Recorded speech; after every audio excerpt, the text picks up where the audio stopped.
Hello everyone, how are you guys? I really hope you all are doing well. तो आज होने वाली है हमारी कंप्यूटर 4.0 की 10th क्लास। आज आप करने वाले हो 10th क्लास का फर्स्ट पार्ट, यानी आज आप करने वाले हो इंटरनेट के बारे में। अगर आपने बुक ले ली है तो आपको पता होना चाहिए अगली क्लास किसकी होने वाली है। सो आज इंटरनेट प्रोटोकॉल्स और कुकीज के बारे में पढ़ने वाले हो। और हाँ, ये कुकीज खाने वाली कुकीज नहीं है, unlike the symbol that we have put. चलिए बात करते हैं आज के भाग में आप क्या-क्या कवर करने वाले हो। तो सबसे पहले इंटरनेट क्या होता है, इसका इतिहास क्या है, यानी कहाँ से शुरू हुआ। उसके बाद इंटरनेट के लाभ क्या है, हानियाँ क्या हैं, डोमेन नेम क्या होते हैं, ठीक है? उनके इतिहास कि डोमेन नेम कहाँ से शुरू हुए, अब क्या है डोमेन नेम का सिस्टम, फिर यूआरएल क्या होती है, कुछ प्रोटोकॉल्स, प्रोटोकॉल्स का मतलब है नियम, वेब सर्वर क्या होता है, वेब ब्राउज़र क्या होता है, सर्च इंजन क्या होता है, कुकीज़ क्या होती हैं और बहुत ही ज़्यादा जो पॉपुलर सोशल साइट्स हैं, जो हम यूज़ करते हैं, सब कुछ आप इसमें करने वाले हो। तो वीडियो को शुरू करने से पहले गाइज़, अगर आपने हमारी अब तक बुक नहीं परचेज़ की है, इंग्लिश के आपने इतना सारा प्यार दिया है, तो उसके बाद हिंदी में भी हमने बुक लॉन्च कर दी है। इतनी अमेज़िंग बुक है, आप फ़ॉन्ट का साइज़ देख सकते हो, प्रॉपर कलर्ड बुक है, इमेजेस जो हैं वो डाली हुई हैं, तो इमेजेस आपको मिलने वाली हैं, पीवाईक्यूज़ आपको मिलने वाले हैं, हर चीज़ अप टू डेट मिलने वाली है और साथ-साथ सारा कंटेंट बिल्कुल अपडेट होएगा भी इसमें कंटीन्यूअसली, क्योंकि क्यूआर कोड्स गिवन है। तो क्यूआर कोड गिवन होने की वजह से क्या है, आप देख सकते हो, ये पेज पूरा गिवन है, इस पे क्यूआर कोड्स गिवन है ताकि आप जो भी पीवाईक्यू अभी लेटेस्ट हुआ है ना, प्रीवियस ईयर क्वेश्चन, वो सारा उसमें अपडेट होता जाएगा। तो इसका मतलब वन टाइम परचेज़ की बुक है, ऐसा नहीं एडिशन आप आगे लोगे। ऑब्वियस सी बात है, अलग एडिशंस आएँगे तो और नए इम्प्रूवमेंट्स होंगे, बट येस, अगर आप ले रहे हो, आपको काम चलाना है, आपका काम हो जाएगा। तो सबसे पहले बात करते हैं इंटरनेट से। देखो, इंटरनेट 2 वर्ड से मिलकर जुड़ा है, इंटर प्लस नेट, यानी कि इंटरकनेक्टेड नेटवर्क, यानी एक दूसरे से जुड़ा हुआ नेटवर्क। इंटरनेट का मतलब है जब बहुत सारे कंप्यूटर्स का एक नेटवर्क हो, एक जाल हो जो आपस में जुड़े हुए हों। एक के साथ क्या हो रहा है वो दूसरे को पता हो। तो इंटरनेट पर एक दूसरे के साथ जुड़े हुए कंप्यूटर नेटवर्कों का एक वैश्विक जाल है, पूरी दुनिया में फैला हुआ जाल है, जो दुनिया में कम्युनिकेशन और डेटा, संचार और डेटा के आदान-प्रदान को सुविधा देता है। अब जैसे इसका मतलब क्या है? एक तरीके से कोई चीज़ है जो आपस में बात करने के लिए, कोई चीज़ पहुँचानी है इधर से उधर, कुछ भी पहुँचाना है उसका काम करेगा। तो जब भी कोई काम करता है तो हर एक इंसान के ना कुछ सिद्धांत होते हैं, प्रिंसिपल्स होते हैं, नियम होते हैं। फॉर एग्ज़ाम्पल अगर मैं बात कर रही हूँ कि हाँ ठीक है, मैं झूठ नहीं बोलूँगी, तो ये मेरा प्रिंसिपल है मेरी लाइफ़ का कि यार मुझे झूठ बोलना पसंद नहीं है। तो कंप्यूटर में भी हर चीज़ के कुछ रूल्स होते हैं जिनको आप बोलते हो प्रोटोकॉल।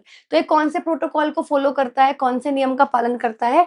टीसीपी/आईपी। टीसीपी/आईपी का मतलब होता है full form transmission control protocol. Transmission मतलब संचार का, नियंत्रण का नियम है एक, और इंटरनेट प्रोटोकॉल, और इंटरनेट कैसे दिया जाएगा उसका प्रोटोकॉल है, जो दुनिया भर के उपकरणों को आपस में जोड़ने और संचार करने में सक्षम बनाता है। इंटरनेट पर हर एक डिवाइस कनेक्टेड है। फॉर एग्ज़ाम्पल मेरा फ़ोन, मेरा लैपटॉप, मेरा ये पैनल, मेरे पास इसके अलावा एलेक्सा है, तो ये सब कुछ इंटरनेट से जुड़े हुए हैं। तो इंटरनेट कैसे पहचान करता है? क्योंकि इंटरनेट कोई इंसान तो है नहीं, तो इंटरनेट कैसे पहचान करता है? हर एक डिवाइस को वो एक वर्चुअल मतलब अपने दिमाग से एक एड्रेस दे देगा जिसको बोलेंगे आईपी एड्रेस, ठीक है? इंटरनेट को अगर ये पहचानना है ना कि ये फ़ोन है, वो फ़ोन से नहीं पहचानेगा, वो उसके आईपी एड्रेस से पहचानेगा कि ये एक फ़ोन है। इंटरनेट को अक्सर वैश्विक नेटवर्क या नेटवर्कों का नेटवर्क कहा जाता है, इम्पोर्टेंट है। इंटरनेट की सुविधा इंटरनेट सर्विस प्रोवाइडर देते हैं, यानी इंटरनेट की सुविधा कंपनीज़ देती हैं और उन कंपनी को बोलते हैं ISP, internet service provider. Internet की सर्विस प्रोवाइड करने वाले लोग जैसे बीएसएनएल, एयरटेल, जियो, रिलायंस एक्ट आदि द्वारा दी जाती है। अब इंटरनेट कहाँ से शुरू हुआ? बहुत पहले से 1969 से इसकी शुरुआत हुई। आपको पता है अगर आपने कंप्यूटर 1.0 2.0 देखा होगा ना, मैं इसको बोलती थी अपर-नेट। दिमाग में अरपा-नेट है, याद मैंने अरपा-नेट से करा है, मतलब हर चीज़ में जब मैं एग्ज़ाम भी दे रही थी तो एग्ज़ाम में अरपा-नेट मतलब मुझे पता है अरपा-नेट, लेकिन मेरी प्रोनंसिएशन थी अपरा-नेट। अब आप सोचो कि किस तरीके से समझना है कि दिमाग में पता होना चाहिए आप क्या बोल रहे हो। अब यहाँ पे है अरपा-नेट, सबसे पहले जो इंटरनेट था वो इंटरनेट की बजाय हम यूज़ करते थे अर्पानेट। क्या है अर्पानेट? तो पहली बात तो मैं बता दूँ 1969 में अर्पानेट नाम का पहला कंप्यूटर का नेटवर्क था। ये क्या कर रहा था? इसमें अरपा को मतलब बाद में डरपा नाम दे दिया गया था, यानी department of US, department of defence, US का एक डिपार्टमेंट था डिफेंस का, उन्होंने बनाया था, इंटरनेट की नींव माना जाता है और ये उस टाइम की बात है जब मतलब उन्होंने अपने इंटेल के लिए मतलब इंटेलिजेंस नेटवर्क को स्ट्रॉन्ग करने के लिए बनाया था। तो 1969 में आया अर्पानेट, ठीक है? उसके बाद 2 साल बाद 1971 पहला ईमेल भेज दिया इसी नेटवर्क पे, किसने भेजा था? रे टॉमलिंसन ने। और उन्होंने एट द रेट सिंबल का इस्तेमाल किया था।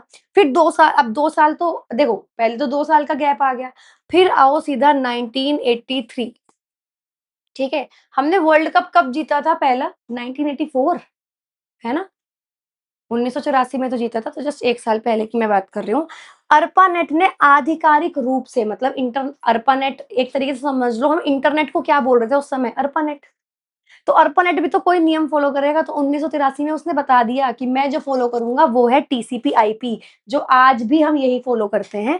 इसको अपना मानक संचार प्रोटोकॉल माना, इस स्थिति को आधुनिक इंटरनेट का जन्म माना जाता है। यानी जिस दिन टीसीपी आईपी आया उसको ही इंटरनेट का जन्म माना जाता है।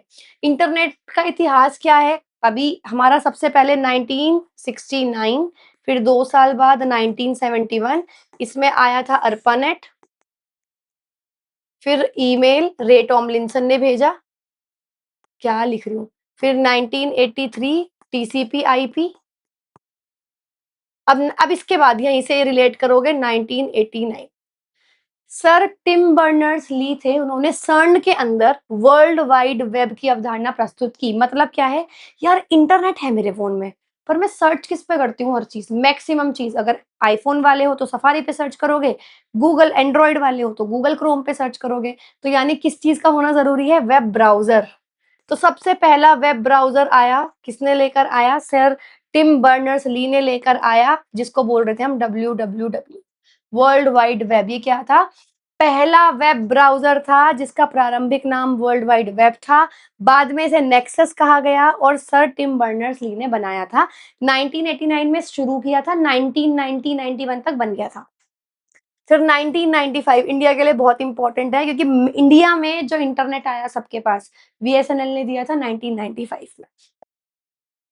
तो इंटरनेट के लाभ क्या हैं? इंटरनेट के लाभ सबको पता है गाइज़। एक तो अगर आपको कोई भी जानकारी चाहिए एकदम मिल जाएगी, चाहे वो एजुकेशनल हो, आपको कुछ भी करना हो वो। वैश्विक संचार यानी पूरे दुनिया में एक-दूसरे से बात कर सकते हो, कम्युनिकेशन कर सकते हो, वीडियो कॉल, मैसेजिंग।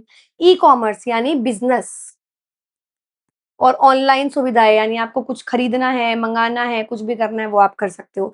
मनोरंजन, एंटरटेनमेंट, नेटफ्लिक्स, जियो हॉटस्टार और आपका अमेज़न प्राइम यानी एंटरटेनमेंट का पूरा सब कुछ इंटरनेट से चलता है। गेम्स आपको खेलने हैं उससे चलते हैं। सामाजिक नेटवर्किंग, दुनिया भर के लोगों से जुड़ सकते हो, कम्युनिटी बना सकते हो, सहयोग कर सकते हो।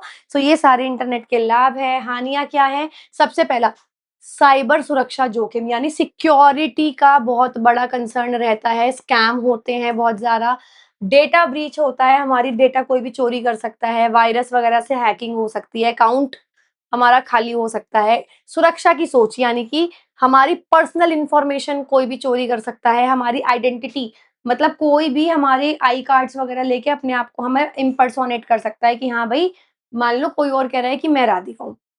फिर इंटरनेट आसक्ति यानी बहुत ज़्यादा यूज़ करोगे तो आपका दिमाग इतना डेवलप नहीं होगा, आप सोशलाइज़ नहीं करोगे क्योंकि आप सिर्फ़ फ़ोन में घुसे रहोगे। साइबर अपराध यानी आर्थिक चोरी या फिर आप कह सकते हो स्कैम करना, फ्रॉड करना लोगों के साथ वो बहुत कॉमन हो चुका है और सामाजिक मेल-जोल में कमी यानी एक-दूसरे से अगर कोई मेहमान आता भी है, तो हम लोग बात नहीं करते हैं, ठीक है? तो ये भी किस वजह से है? ये इसी वजह से है क्योंकि बहुत ज़्यादा जब घुस जाते हैं किसी चीज़ में तो ऐसा ही होता है। चलिए, इसके बाद अगर मैं बात करूँ डोमेन नेम, अब डोमेन नेम क्या है सुनो, देखो वेब ब्राउज़र आया था, तो कुछ भी सर्च अगर कर रहे हो, आपको तभी मिलेगा जब उसके अंदर कुछ इन्फॉर्मेशन होगी।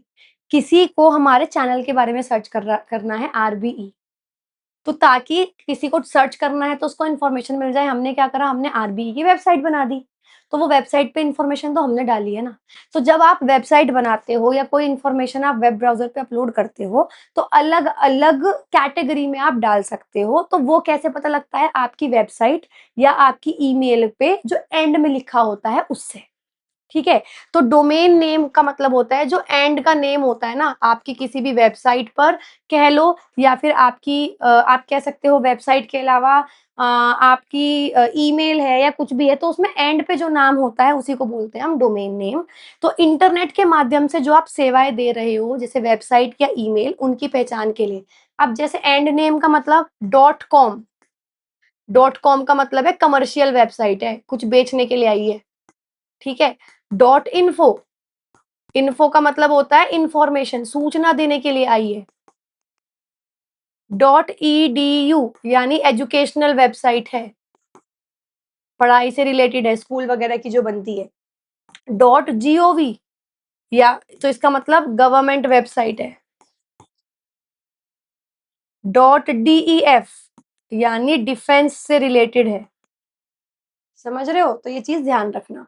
अब जैसे डोमेन 2 तरीके के होते हैं, एक तो टॉप लेवल और एक सब डोमेन। ये सब टॉप लेवल है।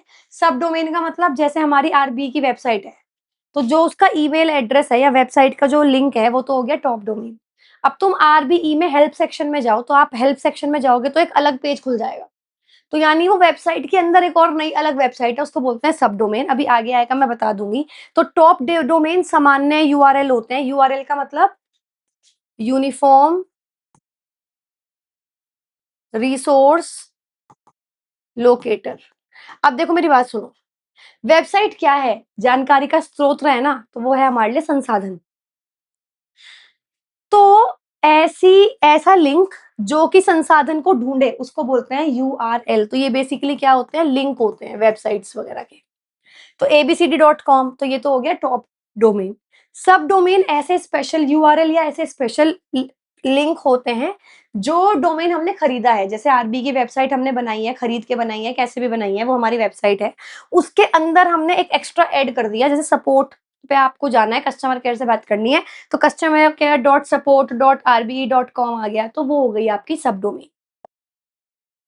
इंटरनेट डोमेन के प्रकार डॉट कॉम हो गया व्यवसायिक संस्था यानी कमर्शियल वेबसाइट। ऑर्ग यानी ऑर्गेनाइजेशंस जो गैर लाभकारी होती हैं यानी नॉन प्रॉफिट ऑर्गेनाइजेशंस जो होती हैं, एनजीओज वगैरह। एनजीओज वगैरह लगाते हैं डॉट ओ आर जी। फिर इन्फो यानी सूचना इंफॉर्मेशन। एडू एडू मतलब एडुकेशन यानी शैक्षणिक संस्थान। जीओवी आ गया सरकारी के लिए। डेफ आ गया डिफेंस रक्षा से संबंधित। डॉट को डॉट इन तो डॉट को का मतलब कमर्शियल है। डॉट इन का मतलब इंडिया में। Amazon dot com, Amazon dot com पे जाओगे तो पूरे दुनिया भर के प्रोडक्ट्स दिखेंगे। Amazon dot com dot in India में जो अवेलेबल है वो दिखाई देगा। ठीक है। और डॉट नेट यानी नेटवर्क क्षेत्र है। इसी के साथ डोमेन नाम कहाँ से शुरू हुए थे? जैसे इंटरनेट 1969 से शुरू हुआ था, ये 1972 से शुरू हुए थे। तो 1972 में एक अथॉरिटी बनी, internet assigned numbers authority, IANA। वो इंटरनेट के द्वारा असाइन नंबर देती थी। ठीक है। याद है 1983 में क्या आया था? WWW web browser. Web browser पे तो लिंक डालोगे, तो 1983 में पहला डोमेन नेम का सिस्टम शुरू किया। ठीक है। 1984 में पहला नेम सर्वर बना दिया कि हाँ भाई नाम इसमें से मिलेंगे यूनिवर्सिटी ऑफ विस्कंसिन में। 85 में फर्स्ट टॉप लेवल डोमेन बनाए। 85 में फर्स्ट डोमेन नेम सिस्टम, हाँ ये इंपॉर्टेंट है। सबसे पहला डोमेन नेम सिस्टम कौन से नाम का था? symbolics.com। ये इंपॉर्टेंट है, ये पेपर में आ सकता है। ठीक है। उसके बाद 1989 में वर्ल्ड वाइड वेब आ गया था। अच्छा सॉरी 1983 में ये नहीं आया था। 1983 में आई गेस, सुनो मेरी बात, 1969 में आया था आपका अर्पानेट। 1971 1989 में आया था टीसीपी आईपी इंटरनेट का। TCP IP. ठीक है। बिल्कुल, क्योंकि आपका जो आया था वर्ल्ड वाइड वेब 1989 में आया था। 1991 में वेब ब्राउजर लॉन्च कर दिया www। अब देखो, जब वेब ब्राउज़र आ गया और उसे सबने पब्लिक कर दिया कि भाई सबके लिए फ्री है, तो कहाँ से रुपए कमाएँगे? ये सबके लिए फ्री तो है, पर जो उसमें इन्फॉर्मेशन डालोगे उसका नाम खरीदने के लिए रुपए देने पड़ेंगे। डोमेन नेम जो है उन्होंने पेड कर दिया, ये रहा। डोमेन रजिस्ट्रेशन फ्री नहीं था। 1998 में ये जो आईकैन बना था, ये IANA से आईकैन जो बना था, उनको कह दिया भाई तुम नाम रखोगे, इसके आगे जो भी नाम दोगे तुम नाम दिया करोगे। तो आप मैं 2003 में एक एक्ट पास हो गया। 2013 में ये रूल आया कि 4 लेटर से ऊपर का डोमेन नहीं होना चाहिए। ठीक है? तो ये ध्यान रखेंगे। मतलब इसमें से जो टोटल करना है ना, इसमें से इतना कुछ नहीं करना, बस ये याद रखना है कि जो सबसे पहला डोमेन नेम था, वो कौन-सा था? symbolics.com। अब डोमेन नेम सिस्टम क्या है? जैसे मैंने बता दिया, नाम देने का सिस्टम है, राइट? कि आप लिंक पे क्या नाम, आप लिंक डालोगे तो एक वेबसाइट खुलेगी। तो क्या डोमेन नेम क्या है वेबसाइट का या ईमेल का? एक हायरार्कियल और डिस्ट्रीब्यूटेड नेमिंग सिस्टम होता है जो मनुष्य द्वारा पढ़ने वाला, मतलब हम लोग उसको पढ़ सकते हैं डोमेन नेम, जैसे www.google.com। जो डोमेन नेम दिए जाते हैं, किसको दिए जाते हैं? वेबसाइट, आपकी ईमेल, एंडिंग पार्ट होता है जिससे आप पहचानते हो कि किस तरीके की वेबसाइट है और किस तरीके का ईमेल है। पर्सनल है या फिर प्रोफेशनल है, कोई एजुकेशनल इंस्टीट्यूट है। अब हम लोग तो देंगे उसे इंग्लिश में, कंप्यूटर उसको समझेगा नंबर में, क्योंकि कंप्यूटर को तो समझ ही वही आता है। सुनो, मशीन ये मनुष्यों द्वारा पढ़े जाने योग्य होता है, हम पढ़ सकते हैं जैसे www.google.com, लेकिन मशीन उसे कैसे पढ़ता है? उसके आईपी एड्रेस द्वारा, जैसे वो इसको पढ़ेगा ये। ठीक है? तो एक तरीके से ये कह लो कि ये क्या है? ये इंटरनेट की फ़ोन बुक है। हम इंग्लिश में बोलेंगे, वो नंबर बता देगा हमें। यह एक डायरेक्टरी सर्विस के रूप में काम करता है जो उपयोगकर्ताओं को कठिन संख्यात्मक आईपी एड्रेस की जगह आसानी से याद रख रहने वाले नामों से वेबसाइट्स तक पहुँचने में सक्षम रहता है। जैसे मैं अगर आरबीई डालूँगी सिर्फ, तो वो आरबीई की वेबसाइट खुल जाएगी, तो ये शॉर्टकट हो गया। लेकिन आरबीई की वेबसाइट का कोई तो लिंक होगा ना, राइट? तो अब आप लिंक तो इतना बड़ा याद नहीं करोगे, तो आपने आरबीई याद कर लिया, ये आपकी सुविधा के लिए है। इसी तरीके से आपको मेन आरबीई याद करना ही नहीं था, और आपको मेन आरबीई की लिंक भी याद नहीं करनी थी। आपको मेन याद करना था उसका नंबर वाला एड्रेस जो कंप्यूटर को समझ में आए। फर्स्ट जनरेशन के लोगों ने जैसे फर्स्ट जनरेशन ऑफ कंप्यूटर में याद किया था। तो आपका मेन एम है वो नंबर को याद करना, पर वो तो हम नहीं कर सकते भाई, कितने नंबर याद करोगे? तो इसीलिए ये शॉर्टकट है डोमेन नेम, कि आप जो भी आईपी एड्रेस है उसका आपने नाम रख दिया। ठीक है? तो एक तरीके से शॉर्ट में कहूँ तो आईपी एड्रेसेस का जो नाम होता है, ठीक है? और अगर आईपी एड्रेस अभी तक समझ नहीं आया ना, कोई बात नहीं, आईपी एड्रेस मैं अभी आपको समझाऊँगी, डोंट वरी अबाउट दिस। अब इसकी पर्पस क्या है, इम्पोर्टेंस क्या है? डीएनएस जो है, यानी डोमेन नेम सिस्टम जो है, वो उपयोगकर्ताओं को संख्यात्मक आईपी एड्रेस याद करने के बजाय नाम को याद रखने की सुविधाएँ दे देता है। अगर डीएनएस नहीं होगा, डोमेन नेम सिस्टम नहीं होगा, तो हर वेबसाइट पे जाने के लिए उसका एड्रेस याद रखना पड़ेगा कि भाई क्या वो नंबर क्या थे। डीएनएस बहुत ज़रूरी होता है सिक्योरिटी के लिए।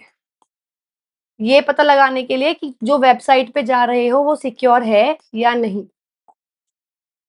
यूआरएल क्या होता है? लिंक को यूआरएल बोलते हैं। सिंपल सी बात है, यूनिफॉर्म रिसोर्स लोकेटर। कोई भी चीज़ का 2 लिंक नहीं हो सकते। दूसरी चीज़, एक ही लिंक 2 अलग-अलग चीज़ों को नहीं दिया जा सकता। तो अगर दुनिया में 200 करोड़ वेबसाइट्स हैं, तो 200 करोड़ अलग-अलग लिंक होंगे। जिस तरह फिंगरप्रिंट सबके डिफरेंट होंगे, उसी तरीके से जो यूनिफ़ॉर्म रिसोर्स लोकेटर है, यानी जो लिंक है, वो हर वेबसाइट का अलग होता है। यह किसी ऑनलाइन रिसोर्स का वेब एड्रेस होता है, जो ऑनलाइन वेबसाइट है, ऑनलाइन कुछ भी है, उसका एड्रेस होता है। ठीक है? जैसे ये है हमारी वेबसाइट http.rvlearning.com। तो ये क्या है? ये इसमें डोमेन नेम क्या है? Dot com. ठीक है? यूआरएल क्या है? जो पूरा का पूरा लिंक है, कंप्लीट लिंक। यूआरएल के टोटल 4 भाग होते हैं। सबसे पहला सर्वर बताएगा। तो सर्वर टाइप क्या है? HTTP, hyper text transfer protocol. ये बताता है आपको सर्वर, यानी उसका होस्ट का नाम क्या है। ठीक, उसके बाद सॉरी, सर्वर हो गया कि कौन सा इंटरनेट आपने यूज कर रखा है। उसके बाद होस्ट का नाम क्या है, फोल्डर का नाम क्या है, और फाइल का नाम क्या है। तो ये 4 पॉइंट्स होते हैं आपके पूरे यूआरएल में। सर्वर टाइप इंटरनेट सर्वर का प्रकार बताता है। होस्ट नेम बताता है कि जो कंप्यूटर है उस पे कौन सा इंटरनेट है। फोल्डर नेम यानी जो भी मैंने वेबसाइट पे अपलोड किया है आरबीई की, तो वो मेरे कंप्यूटर में तो कहीं होगा ना, तो वो उस डायरेक्टरी का नाम बताएगा जिसमें वो फाइल्स रखी हुई होंगी। तो एचटीटीपी क्या है? ये है सर्वर का नाम। आरबीई लर्निंग क्या है? होस्ट का नाम कि आरबीई ने ये सब कुछ दिया है। कॉम हो गया फोल्डर का नाम और यहाँ पे आता है फाइल का नाम। हालाँकि इसके अंदर ऐसा नहीं है, .com तो डोमेन होता है, लेकिन टोटल 4 हिस्से हो सकते हैं किसी भी यूआरएल में। ठीक है? हमने 3 रखे हैं क्योंकि हमें बाकी 2 देने नहीं थे। हम ये सीधा हमारा डोमेन नेम है। लेकिन आपने देखा होगा बहुत सारी डॉट भी 4 बार आती हैं, तो इसी 3 बार आती हैं, वो इसीलिए आती हैं। कुछ प्रोटोकॉल्स हैं, प्रोटोकॉल्स का मतलब होता है रूल्स। जैसे आपने देखा होगा जब भी कोई फॉरेन डेलीगेट आता है, तो मोदी जो है, जो मोदी जी हैं, वो कुछ चीज़ें करना अलाउड है उनको, कुछ चीज़ें नहीं। जैसे एयरपोर्ट पे जाके रिसीव करना अलाउड नहीं है, वो प्रोटोकॉल में नहीं आता कि इंडियन जो पीएम है वो जाकर लेके आए हैं। पर कई बार प्रोटोकॉल तोड़ा है, अगर हमारे किसी के साथ बहुत अच्छे रिलेशनशिप्स हैं। तो बट बात ये है कि वो आपके डिप्लोमैटिक प्रोटोकॉल्स हैं, डिप्लोमैटिक रिलेशनशिप्स हैं, वहाँ तोड़ सकते हो, यहाँ नहीं तोड़ सकते, कंप्यूटर काम नहीं करेगा, राइट?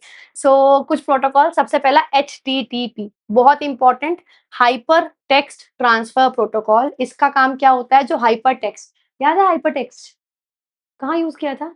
एचटीएमएल, वेबसाइट लिखने के लिए, एक स्थान से दूसरे स्थान तक पहुंचाने के लिए किया जाता है। मेरे कंप्यूटर पे कुछ है, मुझे वो वेबसाइट पे अपलोड करना है, तो मैं टेक्स्ट को ही तो ट्रांसफर कर रही हूँ। तो एचटीटीपी यानी वो हो गया मेरा server. FTP, file transfer protocol, बहुत इंपॉर्टेंट है। अगर आपको फाइल को इंटरनेट पे एक जगह से दूसरी जगह भेजना है, तो एफटीपी यूज करते हो। फाइल स्थानीय फाइल होती है। न्यूज, ये कोई प्रोटोकॉल नहीं है। तीसरा आ जाओ टेलनेट, यानी टर्मिनल नेटवर्क। इसका मतलब होता है टर्मिनल नेटवर्क, जो टीसीपी आईपी कनेक्शन है उसके माध्यम से। टेलनेट का मतलब पता क्या होता है? अगर आपको कहीं रिमोट लॉगिन करना है, रिमोट लॉगिन का मतलब क्या है? सुनो, मुझे नहीं पता अगर आपने देखा है या नहीं देखा। बहुत सारी स्पाई वाली मूवीज़, जासूस वाली मूवीज़ जो होती हैं, उसमें अगर आपने देखा हो किसी के घर को हैक करना है, कहीं टेररिस्ट है, तो आपको पता है ये सर्विस है कि अगर उसके घर में कोई लैपटॉप वगैरह या कुछ भी है, उसे प्रॉपर हैक कर सकते हो टेलनेट की मदद से। टेलनेट का मतलब है रिमोट लॉगिन, जहाँ कोई नहीं हो उस कंप्यूटर में लॉगिन करना ऑटोमैटिकली। तो टेलनेट वो होता है। रिमोट लॉगिन सबसे ज़्यादा क्वेश्चन में पूछा जाता है। टीसीपी/आईपी most important, transmission control protocol, internet protocol, ये 2 प्रोटोकॉल्स का एक ग्रुप है।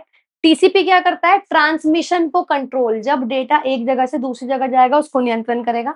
और आईपी क्या करेगा? कि कंप्यूटर की पहचान करेगा। आईपी का मतलब क्या है? मैं बोल रही हूँ कि ये कोई सामान है, पोर्टर का यूज़ करते हैं ना हम, रैपिडो का यूज़ करते हैं ना, सामान को एक जगह से दूसरी जगह भेजने के लिए। तो एक तो हो गया सामान कितना जाना है, वो तो हो गया टीसीपी। और आईपी क्या है? एड्रेस, कि यहाँ से उठाना है और वहाँ देकर आना है। तो आईपी हो गया इंटरनेट प्रोटोकॉल, कि इंटरनेट पे कंप्यूटर के क्या-क्या एड्रेसेस हैं। यूडीपी, यूजर डेटाग्राम पैकेट, ये 2 कंप्यूटर के बीच डेटा को भेजता है, ज़्यादा इंपॉर्टेंट नहीं है। ये एक अनरिलायबल प्रोटोकॉल है, इसे ज़्यादा कोई यूज़ नहीं करता। Slip important, full form important है बस।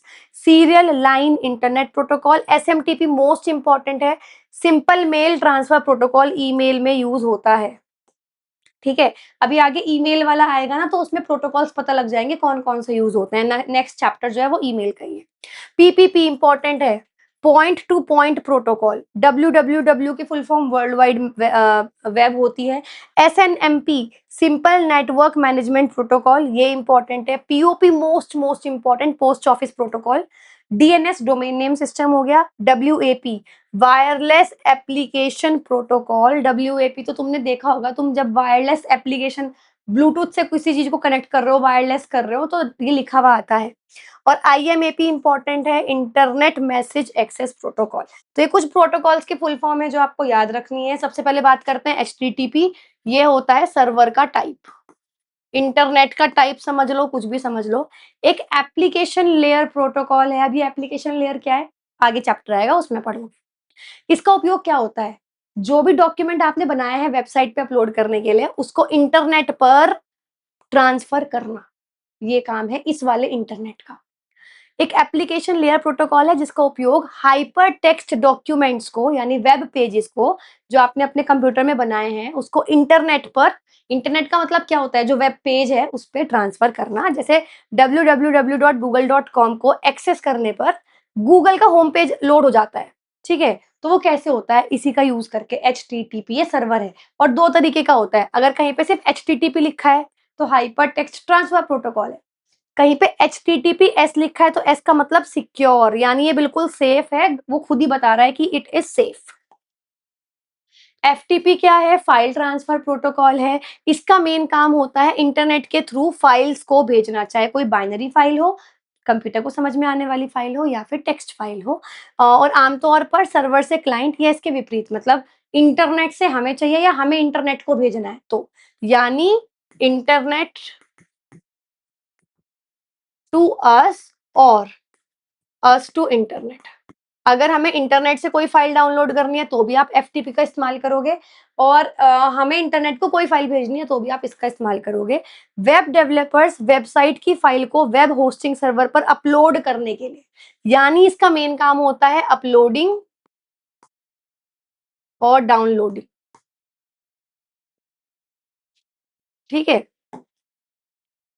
फाइल यानी लोकल फाइल प्रोटोकॉल होता है जो फाइल प्रोटोकॉल है इसका उपयोग आपके कंप्यूटर या लोकल नेटवर्क से यानी आपके कंप्यूटर के अंदर से एक्सेस करने के लिए इस्तेमाल किया जाता है। इसके लिए इंटरनेट की ज़रूरत नहीं होती। मुझे एक फ़ोल्डर से दूसरे फ़ोल्डर में भेजना है, ठीक है? एक फ़ोल्डर से दूसरे फ़ोल्डर में या फिर देखो, मेरे फ़ोल्डर से मुझे किसी और उसमें करना है, डॉक्यूमेंट्स के किसी और फ़ोल्डर में करना है, सीडी में करना है, तो आप कर सकते हो। अपने आपके डेस्कटॉप से जो अपने डेस्कटॉप में फ़ाइल सेव की है, उसको खोलने पर ये दिखाई देता है क्योंकि वो आपके मतलब कंप्यूटर के अंदर ही सेव है। न्यूज़ प्रोटोकॉल का अर्थ इसका फुल फॉर्म क्या है?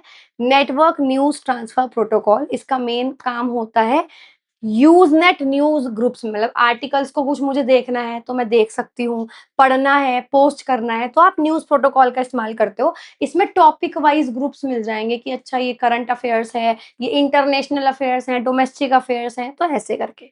न्यूज़ रीडर एप्लीकेशंस के अंदर मतलब ये इसकी प्रॉपर एप्लीकेशन होती है, न्यूज़पेपर वाली जो एप्लीकेशन होती है ना उसके अंदर इसी प्रोटोकॉल का यूज़ होता है।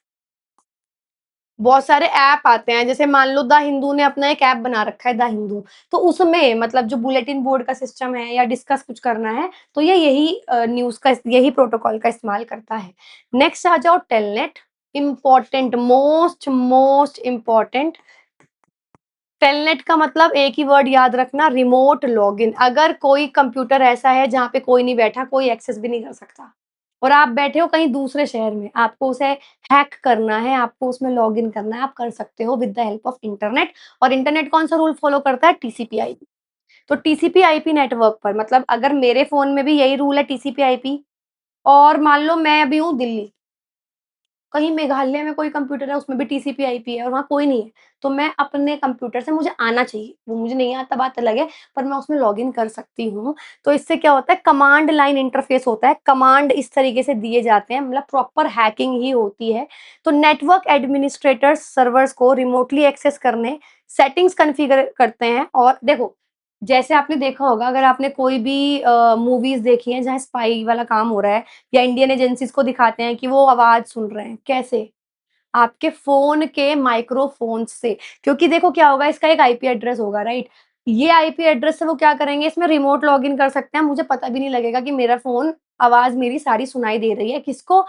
इंडियन एजेंसीज़ को या कोई भी एजेंसी को, उसको क्या करना है बस आईपी एड्रेस से कनेक्ट करना है क्योंकि मेरे अंदर भी टीसीपी आईपी है, मेरे सारे डिवाइसेज़ में और उनके डिवाइसेज़ में भी टीसीपी आईपी है।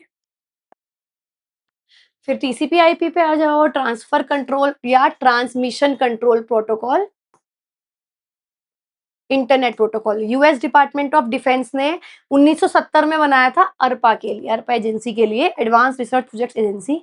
2 मेन प्रोटोकॉल्स हैं इसमें, जिसमें इंटरनेट पर डेटा को कैसे कंट्रोल करना है, इंटरनेट पे कितना डेटा जाएगा, उसको कंट्रोल करना है और उसे छोटे-छोटे पैकेट में तोड़ता है, ताकि सारा डेटा एक साथ ना जाए, तो छोटे-छोटे पैकेट में वो ट्रांसफर हो जाए। और आईपी कंप्यूटर को आईपी एड्रेस के माध्यम से पहचानता है, जिसे हम बोल देंगे कि इस एड्रेस से इस एड्रेस पे जाना है, तो एड्रेस हम ये लिख के नहीं बताएँगे कि हम इस मोहल्ले में रहते हैं, नहीं।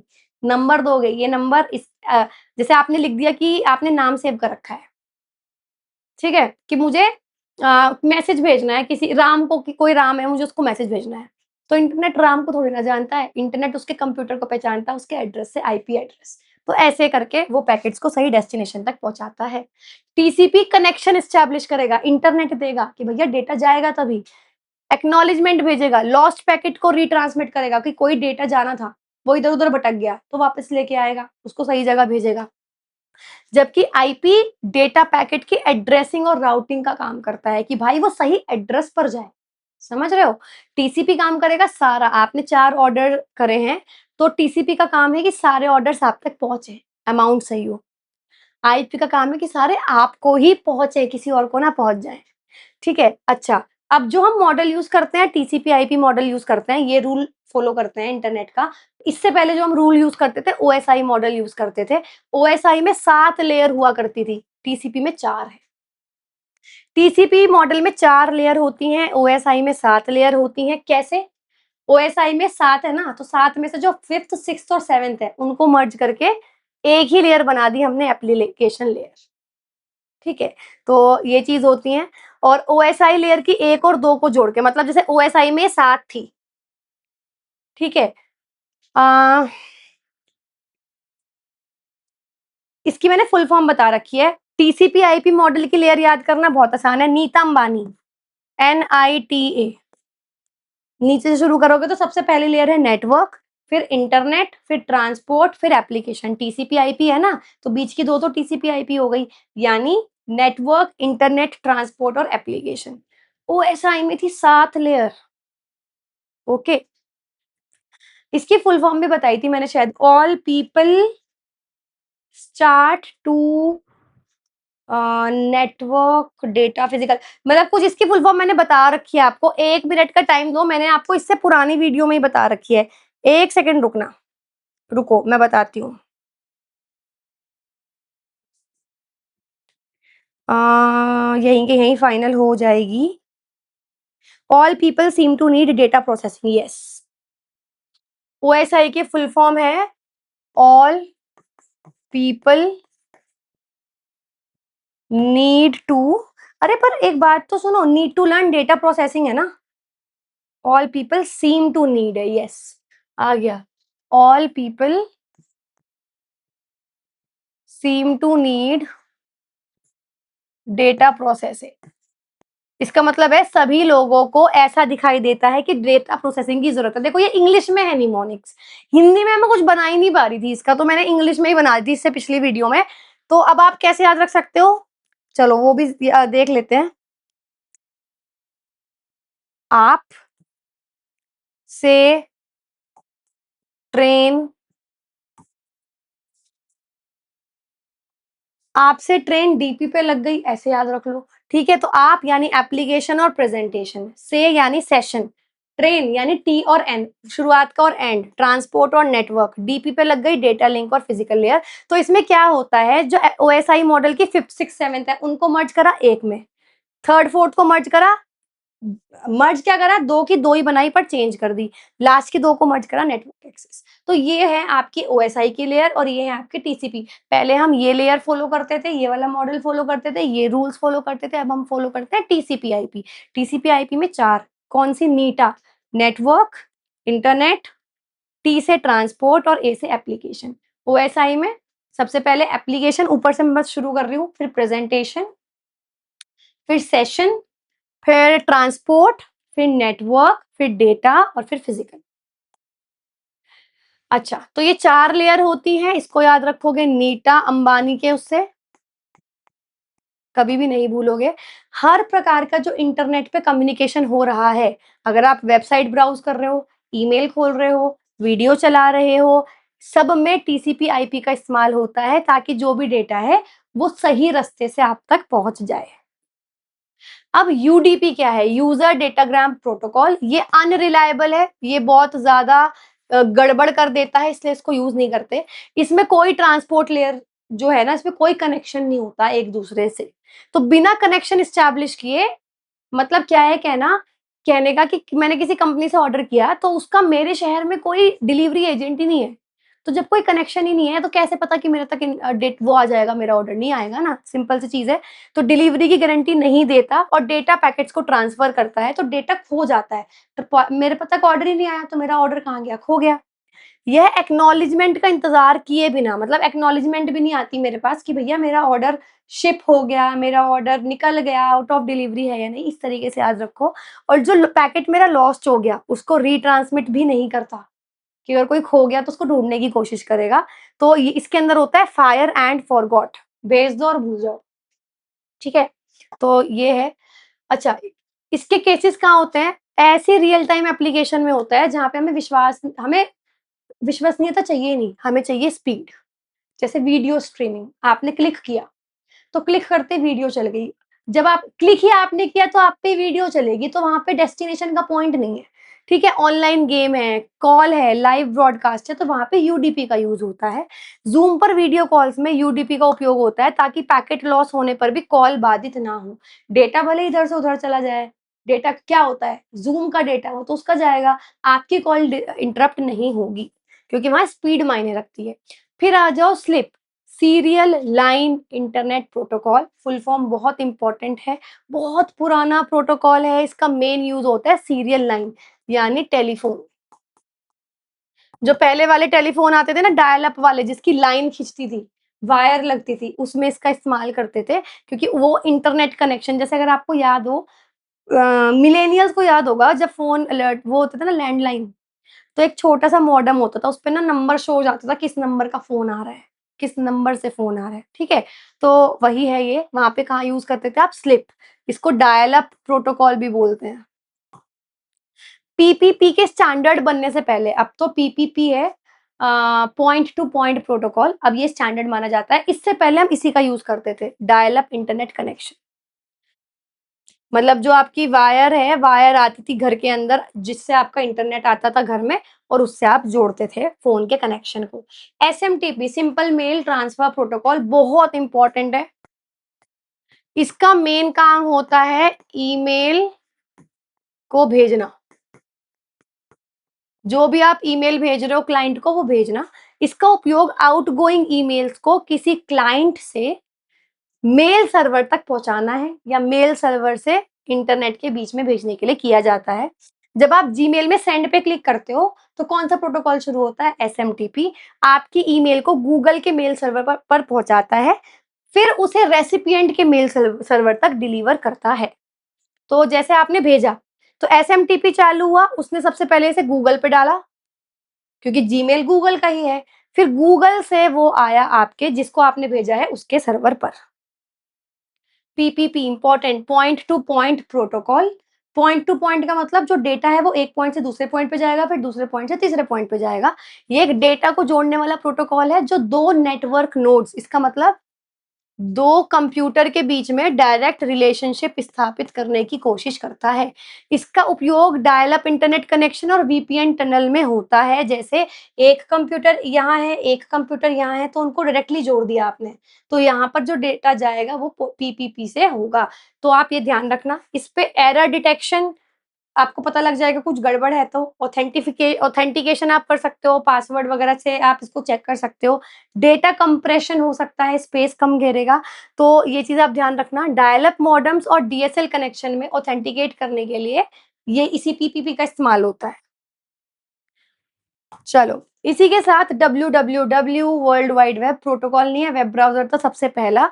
तो इसमें आपस में जुड़े हुए जो डॉक्यूमेंट होते हैं, यानी आपने वेबसाइट बनाई, आपका होम पेज हो गया फर्स्ट पेज, फिर सेकंड, थर्ड, फोर्थ, ये सारे पेज जो आपस में जुड़ेंगे, ये डब्ल्यूडब्ल्यूडब्ल्यू के माध्यम से ही जुड़ते हैं। और कौन-सा प्रोटोकॉल होता है इसके अंदर? एचटीटीपी या एचटीटीपीएस, एस का मतलब सिक्योर्ड। तो इसके कंपोनेंट क्या है? जैसे वेब पेज होते हैं इसमें, आरबी पे जाओगे तो पहला पेज, दूसरा पेज, तीसरा पेज, ये तो वेब पेज हो गए जो एचटीएमएल लैंग्वेज में लिखे जाते हैं। फिर इसमें आता है वेब ब्राउज़र, क्रोम, फायरफॉक्स और तीसरा है वेब के सर्वर। ठीक है कि आप कौन-सा सर्वर यूज़ करते हो, हाइपरलिंक, यूआरएल, ये सब कुछ डब्ल्यूडब्ल्यूडब्ल्यू के अंदर आते हैं। तो वेबसाइट को ब्राउज़ कर रहे हो, मिंत्रा खोल लिया आपने, ऑनलाइन शॉपिंग कर रहे हो, तो सब कुछ डब्ल्यूडब्ल्यूडब्ल्यू के अंदर होता है, ये मैं आपको बता दूँ। एसएनएमपी आई थिंक ये लास्ट ही है प्रोटोकॉल जो आपको लर्न करना है। नहीं, अभी है आई थिंक 3, 4, 5 तो इसमें है ही।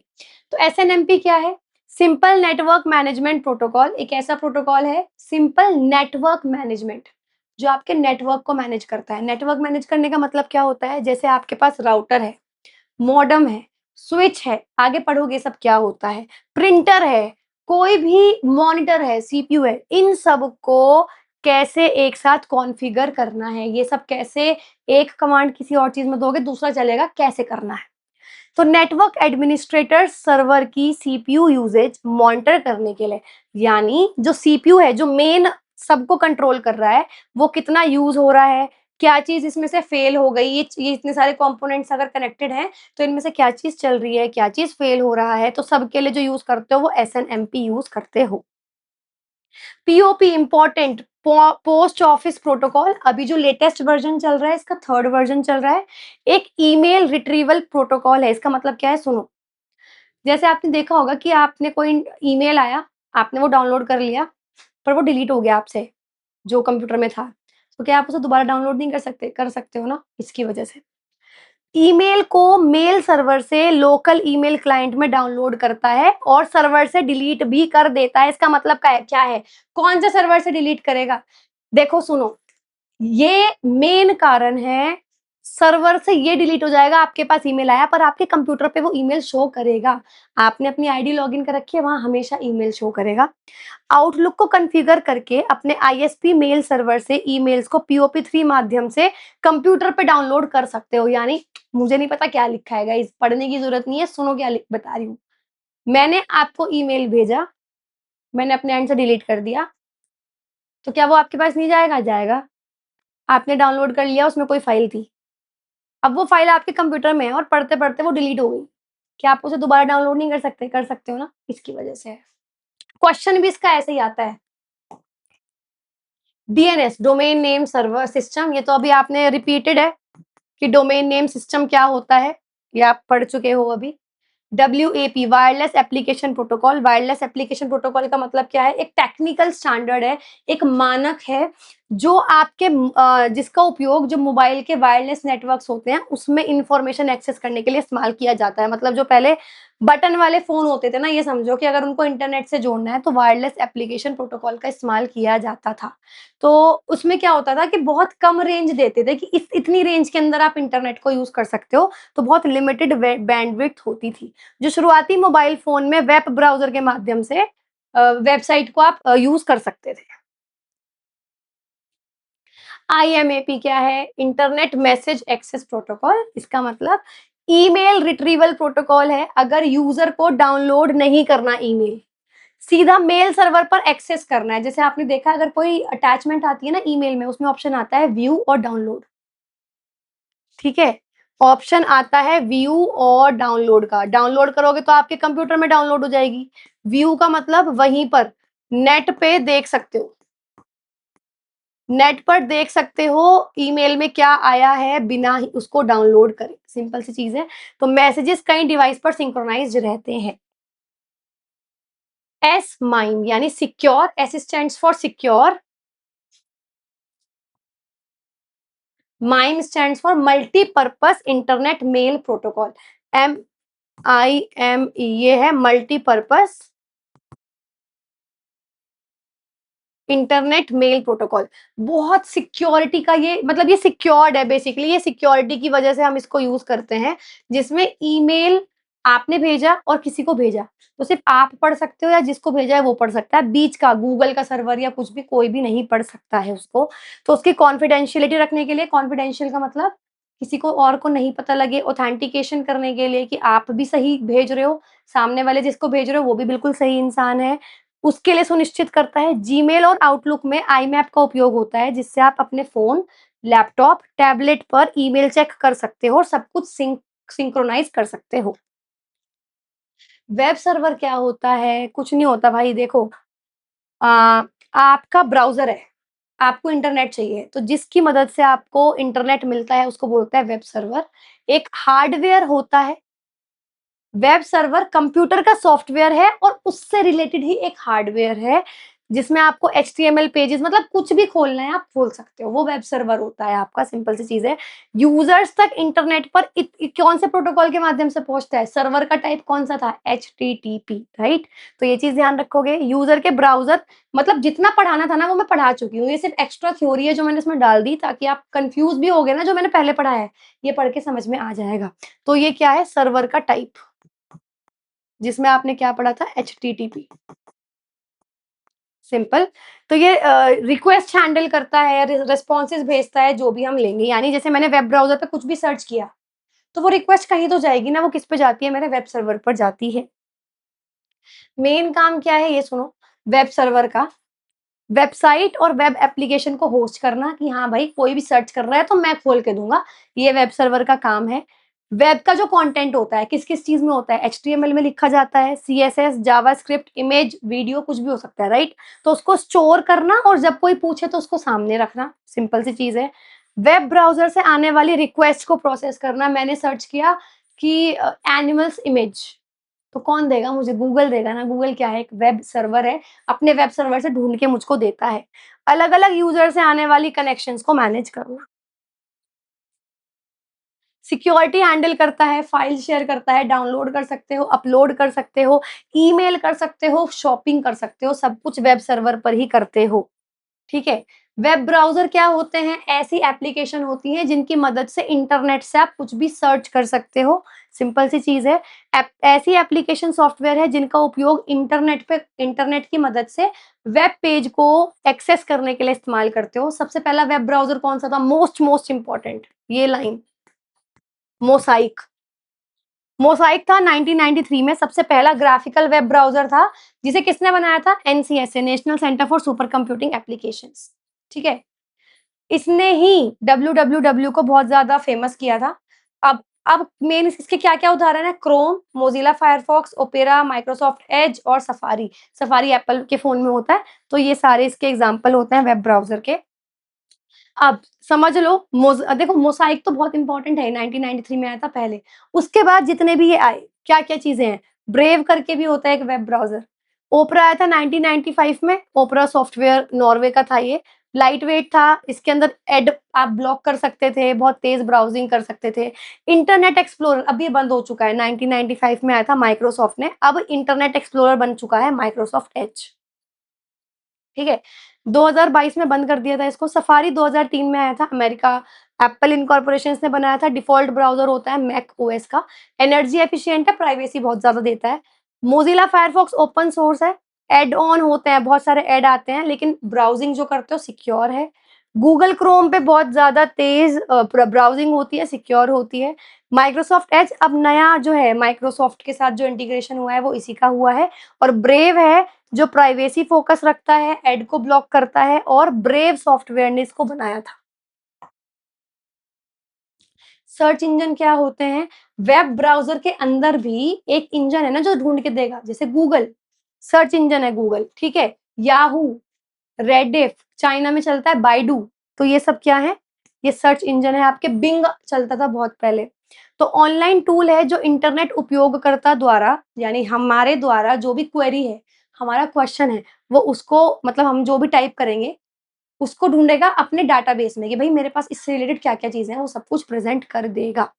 तो उन्हें डेटाबेस में ढूँढेगा, फिर उनको सेलेक्ट करेगा, सेलेक्ट करके एक एल्गोरिथम के बेसिस पे एक चार्ट हमारे सामने रख देगा, ऑर्डर्ड लिस्ट हमारे सामने रख देगा।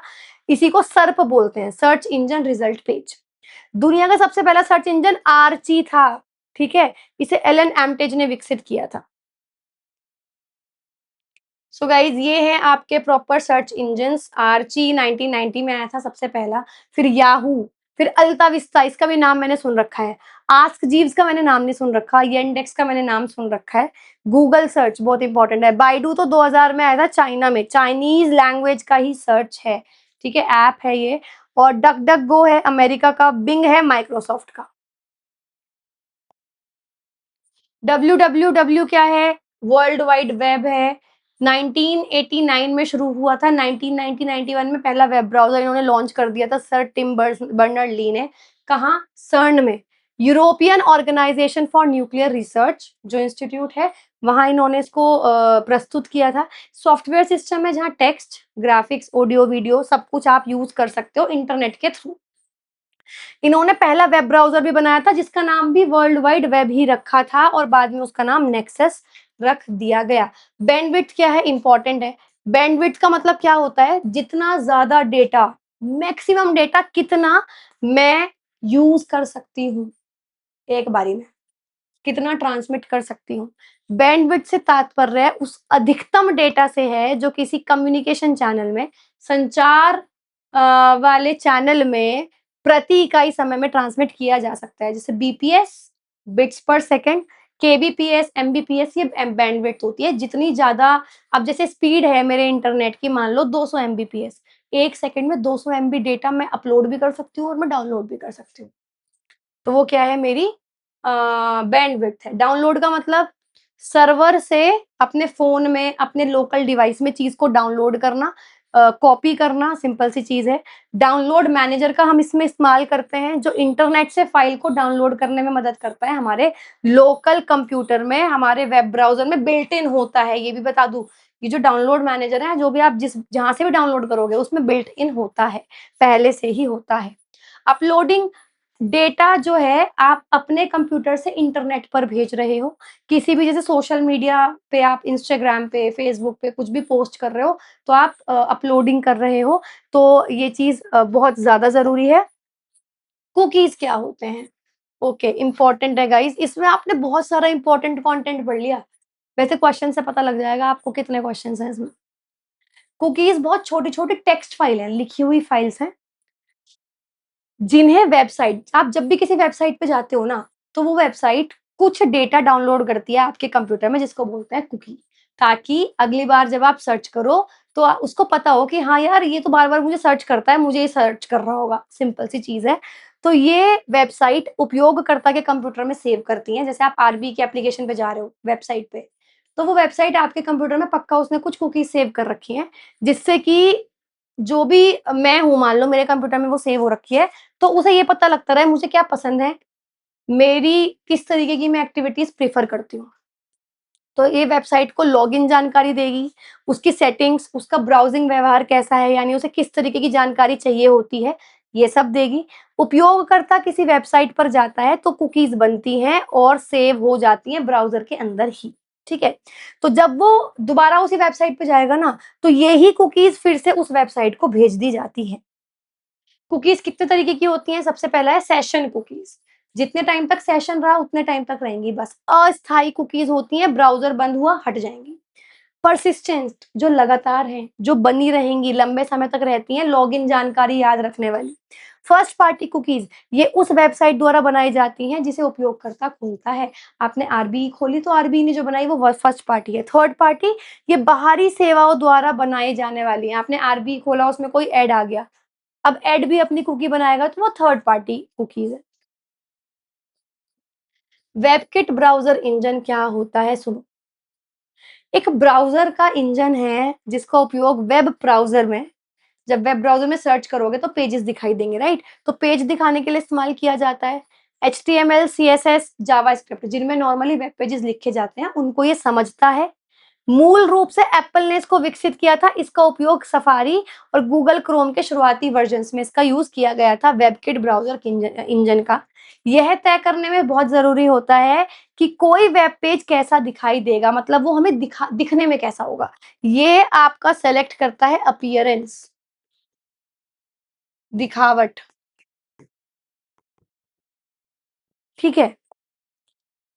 इसकी मुख्य विशेषता क्या है? बहुत तेज़ स्पीड से पूरा पेज दिखाएगा, जो बिल्कुल लेटेस्ट आपके स्टैंडर्ड्स हैं। HTML5 उसका 5th वर्ज़न चल रहा है, CSS का 3rd वर्ज़न चल रहा है, जावास्क्रिप्ट इन सबको सपोर्ट करता है।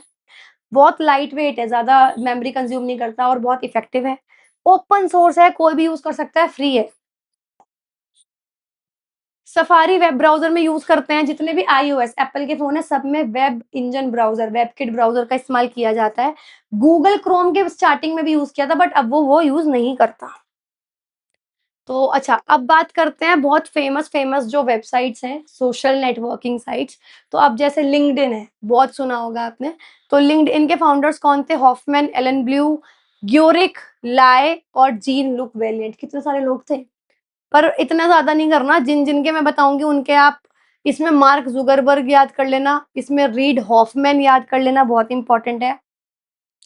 2003 में लिंक्डइन आया था। मेनली प्रोफेशनल नेटवर्किंग साइट थी, जिसको नौकरी वगैरह ढूँढनी है उसके लिए थी। फेसबुक की बात करूँ तो सबको पता है 2004 में मार्क ज़ुकरबर्ग ने इसको लिया था, अब इसका नाम बदल चुका है, मेटा आ चुका है। रेडिट हफमैन और ओहानियन ने यूज़ किया था 2005 में। कम्युनिटी बेस्ड डिस्कशन, कुछ न्यूज़ डिस्कस करनी है तो आप रेडिट पे कर सकते हो। ट्विटर 2006 में, जिसको आप बोलते हैं एक्स, ठीक है? तो ये डोर्से, ग्लास स्टोन और इवन विलियम्स ने किया था, फाउंडर करने की ज़रूरत नहीं है। माइक्रो ब्लॉगिंग साइट है, कुछ भी हुआ है, छोटे-छोटे पोस्ट डाल सकते हो, ट्वीट डाल सकते हो, सिंपल सी चीज़ है। व्हाट्सएप आपको पता है 2009 में आया था, जेन कॉम और ब्रांड एक्शन ने इसको किया था, तो इस पे क्या-क्या हो सकता है आप लोगों को पता ही है। इंस्टाग्राम 2010 में आया था, इसके फाउंडर्स ज़रूर याद रख लेना, सिस्ट्रॉम और क्रीगर, ये 2 थे। पिनिंटरेस्ट तो आपने देखा होगा, जो आइडिया शेयरिंग, जो मतलब इंस्पिरेशन, इमेजेस, डीआईवाई, इन सब के लिए आया था। स्नैपचैट 2011 में आया था, बहुत सिक्योर्ड है। सिक्योर्ड इन द सेंस आप सबको फोटोज भेज सकते हो, कोई इसको डाउनलोड करेगा तो भी पता लग जाएगा, कहीं और शेयर करेगा तो भी पता लग जाएगा। तो एक तरीके से बिल्कुल इन्हीं की तरीके का वेबसाइट है। और टिकटॉक इंडिया में बैन हो चुका है, छोटी-छोटी वीडियो बनती है 30 सेकंड की, आपको पता ही है, चाइना का ऐप था। तो ये सब कुछ आपने पढ़ा है इस चैप्टर में, बिल्कुल शॉर्ट में। अगर आपको पूरे चैप्टर का कोई रिवीजन चाहिए तो इस पेज की पिक्चर क्लिक कर लेना, पीडीएफ से देख लेना। अब बात करते हैं पिछले साल के क्वेश्चंस की। तो सबसे पहला क्वेश्चन देखते हैं। अधिकांश वेब ब्राउज़र में जब एक ब्राउज़र में बहुत सारे टैब ओपन हैं, कंट्रोल टैब दबाने से क्या होगा? वो क्या करेगा, अगले टैब पे चला जाएगा। आपने एक ही वेब ब्राउज़र में एक ये टैब है, एक ये टैब है, एक ये टैब है, एक ये टैब है। अभी आप इस पे हो, कंट्रोल टैब दबाते ही अगले पर चले जाओगे, यानी राइट साइड पे जो है उसमें आप चले जाओगे, तो बिल्कुल दाईं ओर अगले टैब पर आप नेविगेट कर जाओगे। ब्लॉग और स्टैटिक वेबसाइट में क्या फ़र्क है? भाई ब्लॉग का मतलब, व्लॉग सुना है? व्लॉग बनाते हैं आजकल हर कोई, आज हम ये कर रहे हैं, हेलो दोस्तों ये वो, तो वो तो हो गया वीडियो। जब आप पहले लिख कर बताते थे, आज हमने ये करा, ये करा, ये करा, वो है ब्लॉग। तो ब्लॉग होता है बेसिकली छोटे-छोटा, आप चेंज कर सकते हो। स्टैटिक वेबसाइट सेम रहती है। आरबीई की वेबसाइट है, आज देखोगे यही रहेगी, 6 महीने बाद देखोगे आरबीई की वेबसाइट वही रहेगी। कुछ नया हर रोज़ नहीं डल रहा है। तो ब्लॉग्स में बार-बार अपडेट होता है और उपयोगकर्ता सहभागिता की सुविधा होती है, बिल्कुल ठीक है। स्टैटिक वेबसाइट में नहीं होती। पढ़ भी लो। ब्लॉग जो होता है नियमित रूप से नई जानकारी आप जोड़ सकते हो इसमें, कमेंट्स के माध्यम से प्रतिक्रिया दे सकते हैं। सो ये है पुराने तरीके के ब्लॉग। ब्लॉग बनाने के लिए उपयोग किए जाने वाला बिल्कुल फ्री का प्लेटफ़ॉर्म इनमें से कौन-सा था? चलो मैं बताती हूँ। अ, भाई एक्सेल नहीं है, एडोबी रीडर नहीं है, वीएलसी प्लेयर नहीं है, वर्डप्रेस था। और ब्लॉग में एक सुविधा और थी, वर्डप्रेस में ही, जो भी आप माइक्रोसॉफ्ट वर्ड में लिखोगे ना, वो सीधा ब्लॉग में पोस्ट हो सकता था वहीं से ही। ओके, ये इस चैप्टर का नहीं है, आगे चैप्टर का है, पर समझ लेते हैं। NEFT, national electronics fund transfer प्रणाली के बारे में इनमें से कौन-सा कथन सही नहीं है? ओके, तो देखो मैं आपको बताती हूँ, चलो पढ़ना शुरू करते हैं। अगर भारत में अलग-अलग बैंक हैं आपके, उनमें 2 खाते हैं, उनके बीच में आपको अमाउंट ट्रांसफर करना है, आप कर सकते हो नेफ्ट के माध्यम से। तो यह भारत में अलग-अलग बैंकों के 2 खातों के बीच इलेक्ट्रॉनिक रूप से धन हस्तांतरण की सुविधा देता है, तो ठीक है। यह डेफर्ड नेट सेटलमेंट आधार पर काम करता है, डीएनएस पर काम करता है, जिसमें लेन-देन पूरे दिन बैचों में प्रोसेस किए जाते हैं, बिल्कुल। एक बैच में 50 पेमेंट है, वो एक साथ लॉन्च होगी, ठीक है? जो ये सैलरी आती है, बिल के पेमेंट होते हैं, वो इसी तरीके से होते हैं। यह सेवा केवल परंपरागत बैंक कार्य समय सोमवार से शुक्रवार तक उपलब्ध उपलब्ध होता है, नहीं। ये बिल्कुल गलत है, ये 24/7 ये 7 के 7 दिन काम करता है और हर घंटे काम करता है। भारतीय रिज़र्व बैंक द्वारा धन हस्तांतरण की राशि के लिए कोई लिमिट भी सेट नहीं है, तुम कितना भी अमाउंट भेज सकते हो नेफ्ट में, तो ये ध्यान रखना। हॉलिडे हो गई, वीकडे हो गया, सब में आएगा। वीडियो कॉन्फ्रेंसिंग के दौरान सबसे स्पष्ट यानी क्लियर और बिना रुकावट के संचार बनाए रखने में सबसे अधिक प्रभाव किस चीज़ का होता है? इंटरनेट का ना। भाई कि आपकी स्पीड सही आ रही है या नहीं आ रही? इंटरनेट की स्पीड का। और इंटरनेट की स्पीड को क्या बोलते हैं? बैंडविड्थ। कि आपकी बैंडविड्थ सही आ रही है या नहीं? यही तो थी बैंडविड्थ कि 20 एमबीपीएस है, 30 एमबीपीएस है, यानी स्पीड कितनी है? आगे सुनो। वीडियो कॉन्फ्रेंस के दौरान स्क्रीन शेयरिंग सुविधा का क्या काम होता है? जैसे आप अब तो व्हाट्सएप कॉल पे भी आ गया स्क्रीन शेयर। मैंने आपको वीडियो कॉल करी और फिर मैं स्क्रीन शेयर कर रही हूँ, इसका मतलब जो मेरे फ़ोन की स्क्रीन पे है वही आपको स्क्रीन पे दिखाई देगा। मैं नहीं दिखाऊँगी, दिखाई दूँगी, जो मेरी स्क्रीन पे मैं चलाऊँगी वो दिखाई देगा। तो ये क्या करेगा? ये रहा। इट अलाउज़ यह अन्य प्रतिभागियों को आपके कंप्यूटर मॉनिटर पे दिखाई दे रही सामग्री देखने की अनुमति देता है। तो ऑप्शन बी बिल्कुल ठीक है। ओके। यदि आप अपने खाते से दूसरे बैंक में 5 लाख की बड़ी राशि तुरंत भेजना चाहते हो, तो कौन-सा इलेक्ट्रॉनिक धन अंतरण आप जो है सबसे ज़्यादा यूज़ करोगे? ओके, देखो ये भी पहली बात तो इस चैप्टर का है नहीं। लेकिन अगर आपको 2 लाख या 2 लाख से ऊपर आपको अमाउंट भेजना है, तो आप यूज़ करते हो RTGS, real time gross settlement. इन्होंने क्या कहा? तुरंत भेजना है। जो आप फ़ोन में ऐप के थ्रू नहीं करते नेट बैंकिंग? भाई गूगल पे इन सब पे तो लिमिट सेट होती है। आरटीजीएस से फटाफट ट्रांसफर हो जाता है 2 लाख और 2 लाख से बड़ी अमाउंट, सिंपल सी चीज़ है। तो आप ये ध्यान रखना। तो RTGS real time gross settlement 2 lakh और उससे अधिक तुरंत एक बैंक से, तुरंत मतलब एकदम क्लिक करते ही दूसरे में चली जाएगी। ब्रिटिश कंप्यूटर वैज्ञानिक सर टिम बर्नर्स-ली ने वर्ल्ड वाइड वेब का आविष्कार कौन से साल में किया था? 1989 में। और एक बात और बताती हूँ, 1990-91 तक ये वेब ब्राउज़र की फॉर्म में आ भी चुका था। अब मुझे जितना दिख रहा है 1989 तो दिख नहीं रहा, 90 तो दिख रहा है मुझे, सिंपल है। इनमें से कौन-सी स्टेटमेंट यूआरएल के बारे में करेक्ट है? यूआरएल में कितने पार्ट्स होते हैं? 4। Server name, host name, folder का नाम, फ़ाइल का नाम। इतना क्लियर है? ये हमेशा www से शुरू होता है। ये कथन सही है, ओके, ज़रूरी नहीं है, एचटीटीपीएस से भी शुरू होता है।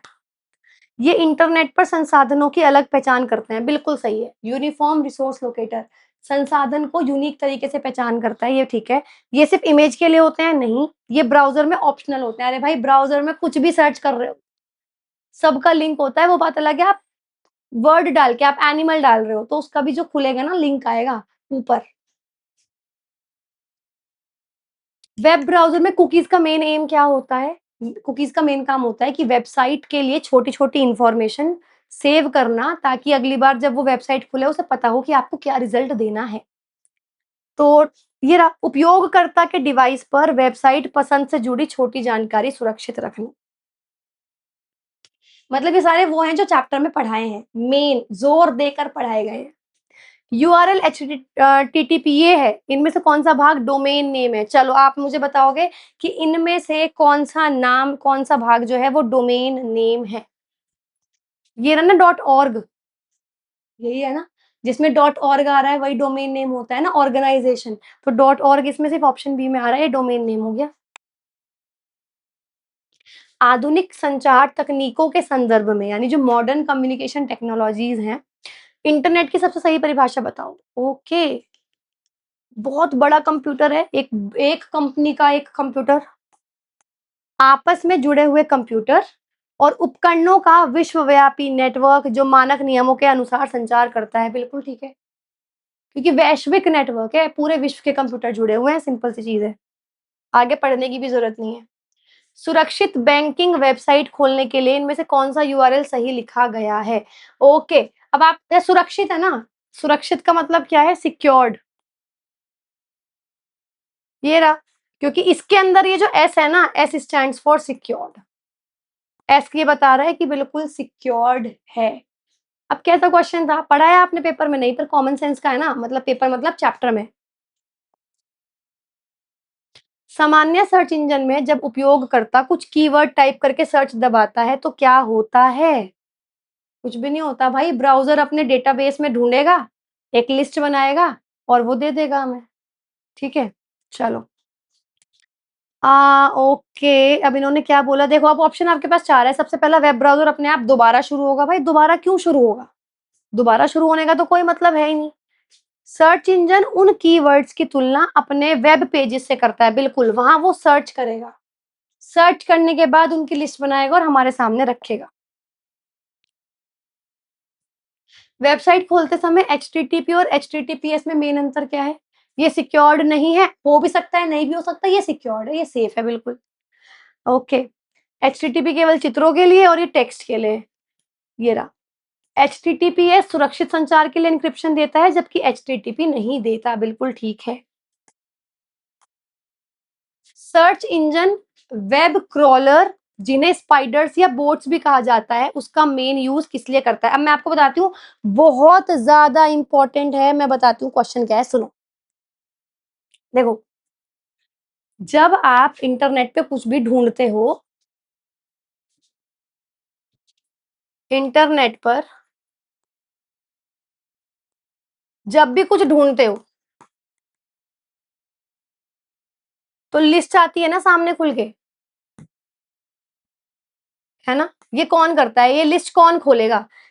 ब्राउजर के अंदर ही मतलब क्रॉलर्स होते हैं, जो क्रॉलर्स का मतलब जो चढ़ते हैं, चढ़ने का मतलब ढूंढ के कि ये रखो, ये रखो, ये रखो, उनको बोलते हैं स्पाइडर। स्पाइडर जो है वो क्या करते हैं? स्पाइडर जो है वो लिस्ट बनाकर खोलते हैं, सिंपल, बहुत इंपॉर्टेंट है। बल्कि जहाँ बुक, अगर आपके पास बुक है ना, जहाँ वेब ब्राउजर है, तो वहां पे ये एक पॉइंट लिख लेना कि लिस्ट जो खुलती है वो स्पाइडर नाम के वेब मतलब बोट होते हैं, रोबोट समझ लो, एआई टूल समझ लो, जो खोलेगा। तो वेब पर नए और अपडेट किए गए पेजों को अपने आप खोजने और सूचीबद्ध करने के लिए, जैसे कोई पेज मैंने आरबी की वेबसाइट में एक नया पेज इंसर्ट किया, तो उसे ऐड करना और जब भी आप ढूंढोगे तो वो भी पेज आए, ये काम होता है स्पाइडर का। वीडियो कॉन्फ्रेंसिंग और टेक्स्ट आधारित चैटिंग, लाइक व्हाट्सएप पे चैट कर रहे हो, उसमें मेन फर्क क्या है? वीडियो कॉन्फ्रेंसिंग में चेहरा भी दिखता है, टेक्स्ट में नहीं दिखता, राइट? वीडियो कॉन्फ्रेंसिंग में वास्तविक समय की आवाज और वीडियो शामिल होते हैं, टेक्स्ट में सिर्फ लिखे हुए संदेश होते हैं, ऑप्शन बी। बच्चों वाले क्वेश्चन है गाइस, बहुत मजा आ रहा है मुझे कराने में अब। वर्ल्ड वाइड वेब के संदर्भ में वेब ब्राउजर का मेन काम क्या है बताओ? छपे हुए पोस्टर को डिजाइन करना, वेब सर्वर पर रखे वेब पेजों को दिखाना, खोलना और उनसे काम करना, बिल्कुल।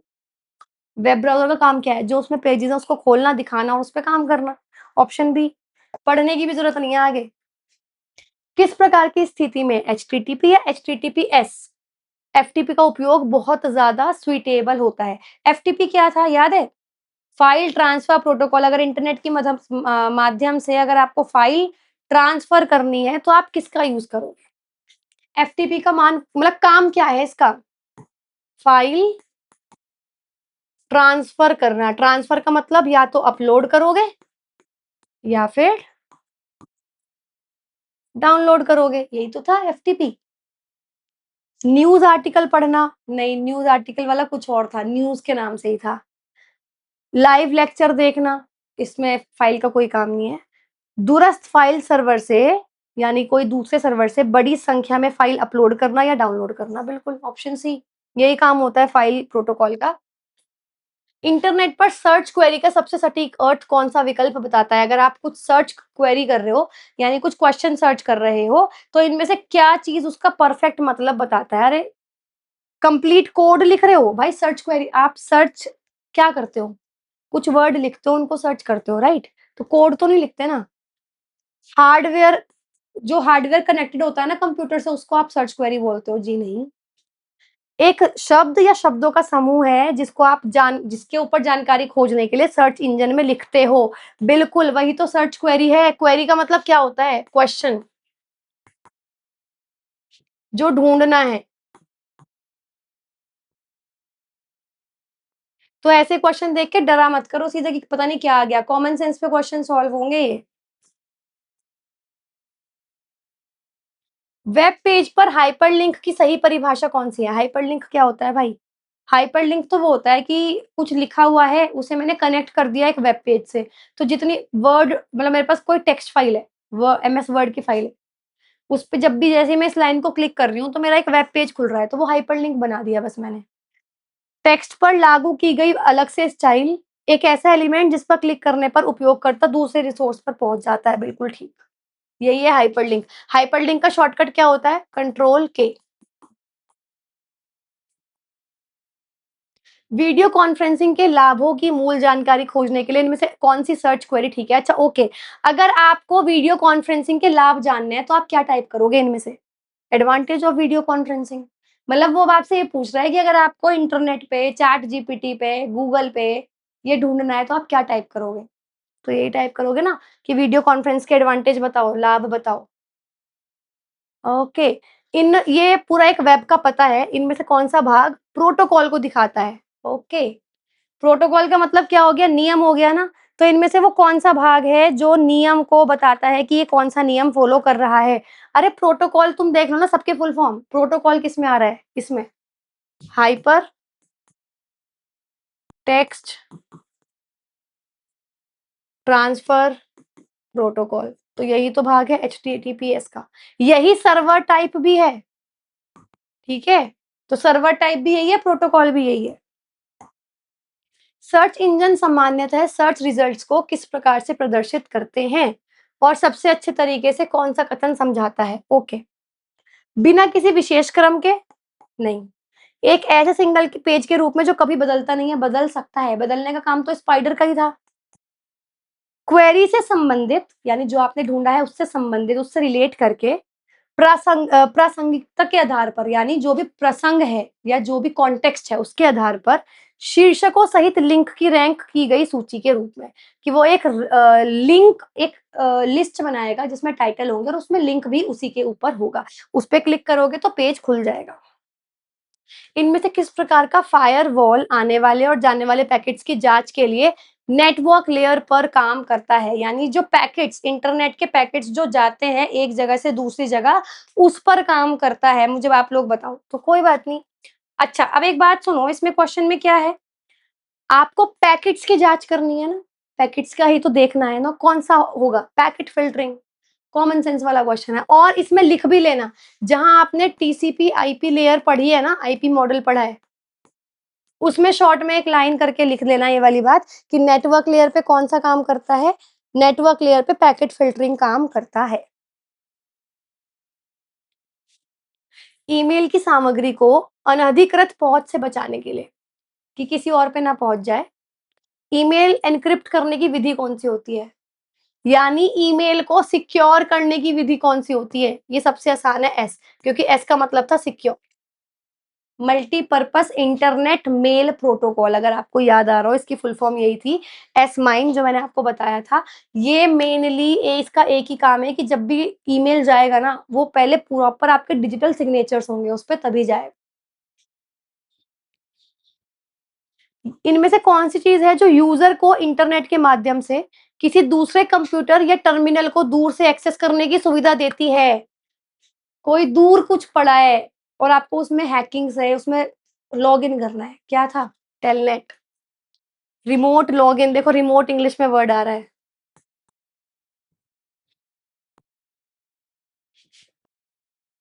इनमें से ईमेल एड्रेस का सबसे सही प्रारूप कौन-सा है?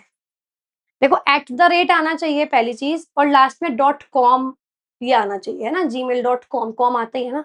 तो इसमें कुछ नहीं है, ये भी खत्म, ये भी खत्म। Name at website dot com ये और नेम एट वेबसाइट हैश तो अलाउ ही नहीं होता। तो name at website dot com जो है वो सही ईमेल एड्रेस है। इनमें से कौन-सी टीसीपी आईपी लेयर की प्रोटोकॉल की लेयर नहीं है? 4 लेयर थी नीता, नेटवर्क, इंटरनेट, ट्रांसपोर्टेशन और एप्लीकेशन। यार पी से तो कुछ है ही नहीं, प्रेज़ेंटेशन लेयर है ही नहीं, राइट? ये ध्यान रखेंगे। इंटरनेट टीसीपी आईपी नामक प्रोटोकॉल का उपयोग करके काम करता है, इसकी फुल फॉर्म बतानी है। कई बार आ चुका है ट्रांसमिशन कंट्रोल प्रोटोकॉल और इंटरनेट प्रोटोकॉल बहुत फेमस है। कम्युनिकेशन प्रोटोकॉल इनमें से कौन-सा है? ओके। कम्युनिकेशन प्रोटोकॉल कौन-सा है? सबसे पहला है एचटीपी पहली बात तो ये है कि एचटीपी के नाम से कोई प्रोटोकॉल ही नहीं होता है, ठीक है? तो एचटीपी तो डेफिनिटली नहीं है। सीपी मैंने तुम्हें सीपी के नाम से कोई प्रोटोकॉल नहीं बताया। ना तो सीपी होता है ना एचटीपी, ये दोनों होते हैं। टीपी है ट्रांसमिशन प्रोटोकॉल, और वैसे भी फुल फॉर्म है ट्रांसमिशन कंट्रोल प्रोटोकॉल। टीपी के नाम से भी कोई प्रोटोकॉल नहीं होता। HTTP hyper text transfer protocol, इसमें टी का मतलब है ट्रांसफर, और क्या चीज ट्रांसफर करोगे, अगर कोई चीज ट्रांसफर कर रहे हो मतलब एक संचार है, कम्युनिकेशन है। इंटरनेट संरचना में पैकेट्स की रूटिंग के लिए कौन सी लेयर जिम्मेदार होती है, कि पैकेट जो है वो सही जगह पर पहुंच जाए, उसके लिए कौन सी लेयर जो है वो जिम्मेदार होती है। ओके, जो राउटिंग होती है ना, जब सही जगह पे भेजा जाता है वो इंटरनेट के माध्यम से भेजा जाता है, और इंटरनेट क्या है, एक नेटवर्क है, राइट। तो कहाँ पर होगा ये काम, नेटवर्क लेयर पे होगा। ये भी अपने पास जब टीसीपी आईपी मॉडल जहाँ पढ़ा है वहां पर अपने पास लिख लेना, क्योंकि इंपॉर्टेंट है। नेक्स्ट क्वेश्चन देखो, एक उपयोगकर्ता नोटिस करता है कि क्लाउड प्लेटफॉर्म पर फाइल अपलोड करना समान आकार की फाइलों को डाउनलोड करना की तुलना में बहुत धीमा है, ऐसा क्यों। ओके, ऐसा इसलिए क्योंकि एक तो अपलोड करने की स्पीड अलग होती है, डाउनलोड करने की स्पीड अलग होती है। आपने नोटिस किया होगा, डाउनलोड तो जल्दी हो जाता है, अपलोड आराम से होता है, क्यों, सुनो। वो ये बोल रहे हैं क्लाउड सर्वर सुरक्षा के लिए अपलोड की गति को सीमित करते हैं, ऐसा कुछ नहीं है। अपलोड जब होता है तो 2 बार एन्क्रिप्शन सिक्योरिटी की लेयर लगती है, ऐसा कुछ नहीं है। इंटरनेट कनेक्शन में आम तौर पर एसिमेट्रिक बैंडविड्थ होती है, ये ठीक है कि अलग-अलग स्पीड होती है, और कभी-कभी तो उल्टा भी हो जाता है, अपलोड जल्दी हो रहा है, डाउनलोड धीरे हो रहा है।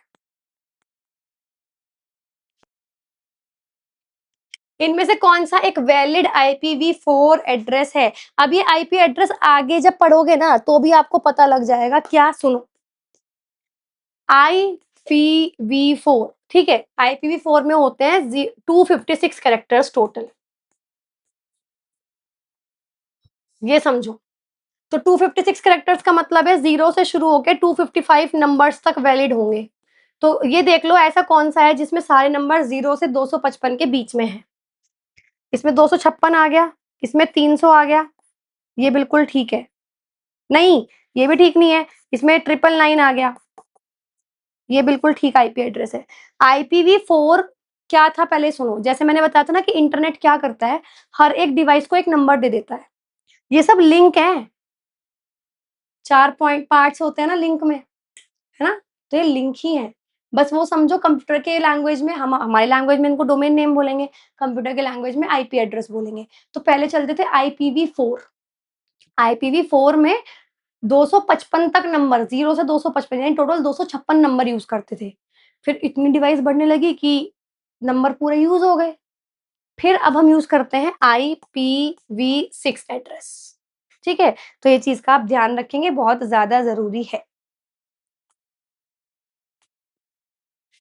एनालॉग सिग्नल को डिजिटल बिट स्ट्रीम में परिवर्तित करने वाली तकनीक को क्या बोलते हैं? अब ये भी इस चैप्टर का क्वेश्चन नहीं है, बट मैं बता देती हूँ। मेनली काम होता है मॉडेम का। मॉडेम क्या करता है, analog to digital, digital to analog, जिससे इंटरनेट हमें मिलता है। पहले वेव्स आती हैं तो वो एनालॉग से डिजिटल में बदलेगा, फिर डिजिटल से एनालॉग में बदलेगा सिग्नल को। आगे पढ़ोगे, कोई बात नहीं। अब वो ये बोल रहे हैं कि टेक्निक क्या इस्तेमाल करता है, तो वो टेक्निक इस्तेमाल करता है, देखो क्वेरी तो नहीं है, क्वेश्चन तो नहीं है, स्ट्रेच करना मतलब खींचना वो भी नहीं है, चेंज करना है तो मॉड्यूलेशन, मॉडेम का नाम ही होता है मॉड्यूलेशन, डीमॉड्यूलेशन। तो मॉड्यूलेशन वैसे भी इसी में ही आ रहा है, पल्स कोड मॉड्यूलेशन इसको बोलते हैं, मैं आपको बता दूं। तो इसमें एनालॉग सिग्नल को डिजिटल में बदलने के लिए काम आता है। इसके अंदर जो भी सिग्नल है पहले उसकी सैंपलिंग होती है कि उसका साइज कितना है, फिर क्वांटिजाइजेशन होता है, छोटे छोटे पैकेट में उसको बांटा जाता है, एनकोड, फिर उसको हर पैकेट को बदला जाता है, सिंपल। यह उपकरण या सॉफ्टवेयर जो इंटरनेट पर क्लाइंट अनुरोध यानी हमारी रिक्वेस्ट और अलग-अलग सर्वर के जो रिस्पॉन्सेज होते हैं उनके बीच में काम करता है, यानी जो भी हमारी रिक्वेस्ट आ रही है और जो भी रिएक्शन हमें सर्वर दे रहा है उनके बीच में काम करता है, उसको क्या बोलते हैं, प्रॉक्सी सर्वर। प्रॉक्सी सर्वर क्या करेगा? हमारे बीच में और जो मेन सर्वर है उसके बीच में काम करता है, इसको बोलते हैं proxy server. Modem, switch, firewall, मैंने फायरवॉल पढ़ाया ही नहीं अब तक, इनका काम आपको पता ही नहीं। प्रॉक्सी सर्वर, देखो ऑब्वियस सी बात है, एक ऐसा सर्वर जो नाटक करेगा, प्रॉक्सी का मतलब होता है नाटक, ठीक है? या जो हमारी जगह काम करेगा उसको बोलते हैं प्रॉक्सी सर्वर। ये भी अगले चैप्टर का क्वेश्चन है, मैक एड्रेस के बारे में क्या होता है। अब मैं बताती हूँ मैक एड्रेस क्या होता है। जैसे जो कंप्यूटर या जो भी मैन्युफैक्चरर है, दो तरीके के एड्रेस होते हैं। एक जो इंटरनेट देता है, वो वर्चुअल होता है, वो रियल में नहीं होता, पर इंटरनेट उसकी पहचान वैसे ही करेगा, उसको बोलते हैं आईपी एड्रेस। दूसरा, जो कंप्यूटर बनाने वाला उसको दे देगा, लिखा होता है ये, ठीक है? बनाने वाला जो देता है उसको बोलते हैं मैक एड्रेस, ठीक है? ये लिखा होता है कंप्यूटर के ऊपर। तो ये बोल रहे हैं कि बताओ इनमें से मैक एड्रेस के बारे में कौन सी स्टेटमेंट बिल्कुल करेक्ट है? ओके, सबसे पहला, यह एक पासवर्ड है, पासवर्ड नहीं है। यह उपयोगकर्ता द्वारा डिवाइस को दिया गया सीरियल नंबर है, उपयोग हम नहीं देते, बनाने वाला देता है। वायरलेस में प्रयुक्त एक एन्क्रिप्शन है, एन्क्रिप्शन का मतलब सिक्योर कर दिया आपने, ऐसा कुछ नहीं है। निर्माता द्वारा प्रत्येक डिवाइस को दिया गई एक विशिष्ट पहचान है, सिंपल। कौन सा उपकरण होम नेटवर्क पर जब बहुत ज़्यादा उपकरण हो, यानी जब मुझे बहुत सारी डिवाइसेज़ जो है वो अटैच करनी हो, तो एक केंद्रीकृत स्टोरेज प्रदान करता है। मतलब मुझे अपना स्पीकर, अपना कंप्यूटर, अपना लैपटॉप, अपना टैबलेट सब कुछ कनेक्ट करना है। तो एक सेंट्रल डिवाइस से करते हैं ना, वो सेंट्रल डिवाइस जो एक ही नेटवर्क देगी सबको, उसको क्या बोलते हैं? Network attached storage. ये तो मुझे यहीं से पता लग गया। सेंट्रलाइज्ड स्टोरेज है, यानी एक केंद्रीकृत स्टोरेज सिस्टम है, तो यही है नेटवर्क अटैच्ड स्टोरेज। ठीक है, इसमें क्या होगा, एक ही नेटवर्क पे मतलब एक स्टोरेज होगा, उसी से आप सबको कनेक्ट कर दोगे, सारी डिवाइसेस को।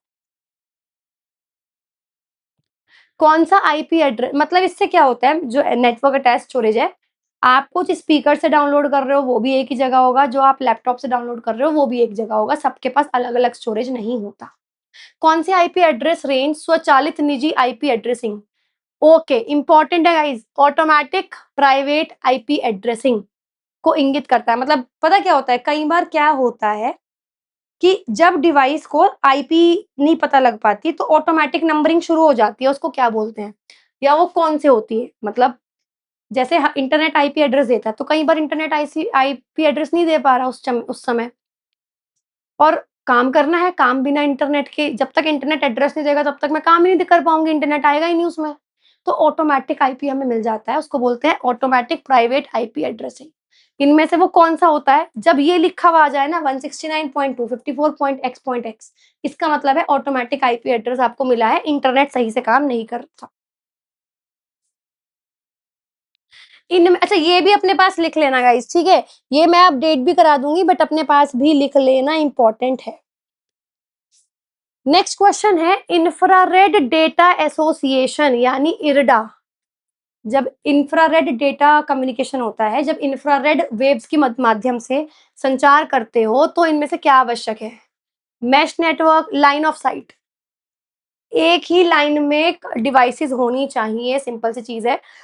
तो अब देखो, जो इरडा है वो इंफ्रारेड प्रकाश का उपयोग करता है और उपकरणों के बीच में एक सीधा मार्ग आवश्यक होता है, 1 से 2 से 3। ये नहीं कि बेंड हो रहा है, मुड़ रहा है, ऐसा नहीं चलेगा। इनमें से कौन-सा प्रोटोकॉल डाटा लिंक लेयर 2 पर संचालित होता है? ओके। ये ना टीसीपी आईपी ये उसकी लेयर की बात हो रही है, ओएसआई लेयर की। ये अपने पास वहाँ पर शॉर्टकट में लिख लेना, क्योंकि उसी में था data layer. Data link layer उसी में थी और किसी में होती ही नहीं है। अब डेटा को क्या करना है? भेजना है। ये समझोगे ना कि ओएसआई लेयर पुराना हो चुका है। तो इनमें से जो भी प्रोटोकॉल पुराना होगा, वही काम करेगा। टीसीपी नया है, डोमेन नेम सिस्टम पुराना है, पर अब तक हम चला रहे हैं, तो इसका मतलब अभी भी है। आईपी भी न्यू है। PPP, point two point protocol, जहाँ पे हम क्या करते थे, वायर से जोड़ देते थे, याद है? तो यही है जो सेकंड लेयर पे काम करता है, डेटा लिंक लेयर पे। प्रॉक्सी सर्वर को एक और नाम से जाना जाता है, उसको क्या बोलते हैं? भाई प्रॉक्सी सर्वर क्या करता है? प्रॉक्सी सर्वर मतलब मीडिएटर का काम करेगा। जैसे हम कॉलेज नहीं गए, तो हमने प्रॉक्सी लगवा दी, मतलब किसी और ने हमारी अटेंडेंस लगवा दी, तो कोई और क्या बन गया? एक मीडिएटर का काम कर दिया। प्रॉक्सी उसी को बोलते हैं, ठीक है? तो इसी तरीके से अगर मैं बात करूँ कि प्रॉक्सी सर्वर को किस नाम से जानते हैं? मीडिएटर के नाम से जाना जाता है।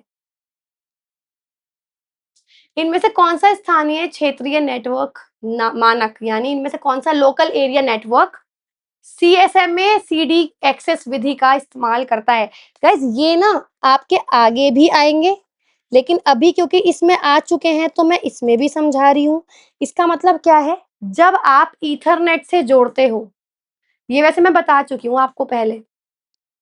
याद है 4 थे, पॉइंट 3, पॉइंट 11, पॉइंट 15 और point 16, 8, 8, 02, point 3, point 11, point 15, point 16, right? 3 वाला जोड़ रहा था ईथरनेट से, याद करो, 15 वाला जोड़ रहा था वाईफाई से। तो ये सारी चीज़ें हैं। तो इसके अंदर वो बोल रहे हैं कौन-सा है? 3 वाला, जिसमें वो ईथरनेट यानी लैन नेटवर्क से जोड़ता है। बताया था मैंने आपको, ये याद कराया था, ये पुराने चैप्टर में था। मतलब इससे पिछला जो चैप्टर गया है उसमें ये आया था। प्रॉक्सी सर्वर का मेन काम क्या है?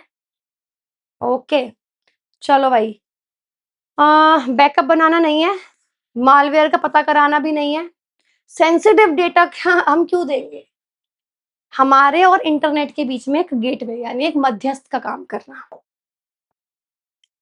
स्टैंडर्ड प्रोटोकॉल क्या है इंटरनेट का? टीसीपी आईपी, ये तो बहुत कॉमन सा हो चुका है, रिपीटेड रिपीटेड भी क्या ही कहूँ। इंटरनेट पे कंप्यूटर की पहचान क्या होती है? आईपी एड्रेस, है ना? आईपी कंप्यूटर में प्रयोग में लाए जाने वाली शब्दावली जिसका पूर्ण रूप क्या है? यानी आईपी एड्रेस की फुल फॉर्म पूछ रहा है। ओके, इंटरनेट प्रोटोकॉल, है ना? TCP IP, IP stands for internet protocol. क्या चीज़ नियमों का एक समूह है? नियम क्या बोलते हैं? नियम को बोलते हैं प्रोटोकॉल, ये ध्यान रखना। तो जहाँ प्रोटोकॉल आएगा आंसर वही है, पर पूरा क्वेश्चन पढ़ लो। नियमों का एक स्थापित समूह है जो निर्धारित करता है कि एक ही संजाल में, एक ही नेटवर्क में अलग-अलग उपकरणों के बीच में डेटा कैसे जाएगा? Protocol, simple, network protocol. TCP की full form transmission control protocol, option C. बच्चों वाला क्वेश्चन है गाइस, मैं ऑप्शन पढ़ भी नहीं रही। इंटरनेट में प्रोसेस टू प्रोसेस संचार के लिए कौन-सा प्रोटोकॉल उपयोगी होता है? मतलब कौन-सा प्रोटोकॉल बहुत ज़रूरी होता है जब आप क्या करते हो? जब आप प्रोसेस टू प्रोसेस यानी एक काम से दूसरे काम पे जाते हो, ठीक है? तो उसमें क्या है, एक काम पूरा होने के बाद दूसरे पे जाओगे ना, तो इसमें क्या चीज़ ज़रूरी है? ट्रांसपोर्टेशन। ये ओएसआई लेयर का हिस्सा होता है ये क्वेश्चन। तो ओएसआई लेयर में प्रोसेस टू प्रोसेस लेयर किसमें होती है? ट्रांसपोर्टेशन। कि पहले एक जगह जाओगे, वहाँ से दूसरी जगह जाओगे, वहाँ से तीसरी जगह जाओगे, तो ध्यान रखना। ये अपने पास उसमें मेंशन भी कर लेना, जहाँ ओएसआई लेयर्स लिखी हुई थी ना, वहाँ पर मेंशन कर देना। चलो बढ़िया क्वेश्चन। डायल अप लाइन्स पे यानी मोबाइल फ़ोन में जो पुराने चलते थे, कौन-सा प्रोटोकॉल यूज़ करते थे? याद है? सीरियल लाइन, स्लिप, इसको बोलते थे slip. Serial line internet protocol. बहुत-बहुत ईज़ी करा रखा है मतलब। Which is a layered set of protocols, इनमें से प्रोटोकॉल का एक समूह है, जिसमें कई सारी लेयर हैं। 2 ही तो पढ़े हैं, या तो ओएसआई या तो टीसीपी, तो टीसीपी वाला है, क्योंकि ओएसआई तो फुल फॉर्म मतलब है ही नहीं इसमें ऑप्शन। सो गाइज ये थी आज की वीडियो एंड आई होप बहुत सारी चीजें क्लियर हुई होंगी। I agree with the questions कि कुछ क्वेश्चंस ऐसे तो जो चैप्टर में नहीं कराए, but don't worry about them at all, क्योंकि वो आगे आएंगे। आगे वो आने वाले हैं, जब प्रॉपर समझोगे तो दोबारा रिपीटिशन हो जाएगा। इसी के साथ आपने अगर बुक अभी तक नहीं मंगाई है, प्लीज मेक श्योर आप मंगा लें नोट्स के लिए, ताकि लिखते भी रहे साथ साथ। साथ में यूट्यूब का इकोनॉमिक्स का फ्री कोर्स अपडेट हमने कर दिया है यूट्यूब पर, और कॉम्बो टेस्ट सीरीज भी लॉन्च हो चुकी है, तो आप उसमें एनरोल कर सकते हैं ताकि सभी सब्जेक्ट्स के टेस्ट दे सकें। कॉम्बो टेस्ट सीरीज के में अगर आपको और फाउंडेशन बैच भी चाहिए तो कॉम्बो बैच ऑफिसर बैच ले लेना, जिसमें बैचेज़ तो हैं ही, साथ-साथ कॉम्बो टेस्ट सीरीज़ भी आपको मिल जाएगी। साथ ही जैसे ऑफिसर बैच में सारे बैच इन्वॉल्व हो रहे हैं, इंडिविजुअल अगर बैचेज़ चाहिए, तो इंडिविजुअल बैचेज़ भी अवेलेबल हैं, जैसे जनरल अवेयरनेस का बैच है और इतने सारे बैचेज़ अवेलेबल हैं। तो जस्ट आपको आरबीई की एप्लीकेशन डाउनलोड करनी है और अपने रिक्वायरमेंट के हिसाब से बैच में एनरोल करना है। सो आज के लिए इतना ही गाइज़, हम लोग मिलेंगे नेक्स्ट क्लास में, तब तक के लिए have a good day and good bye.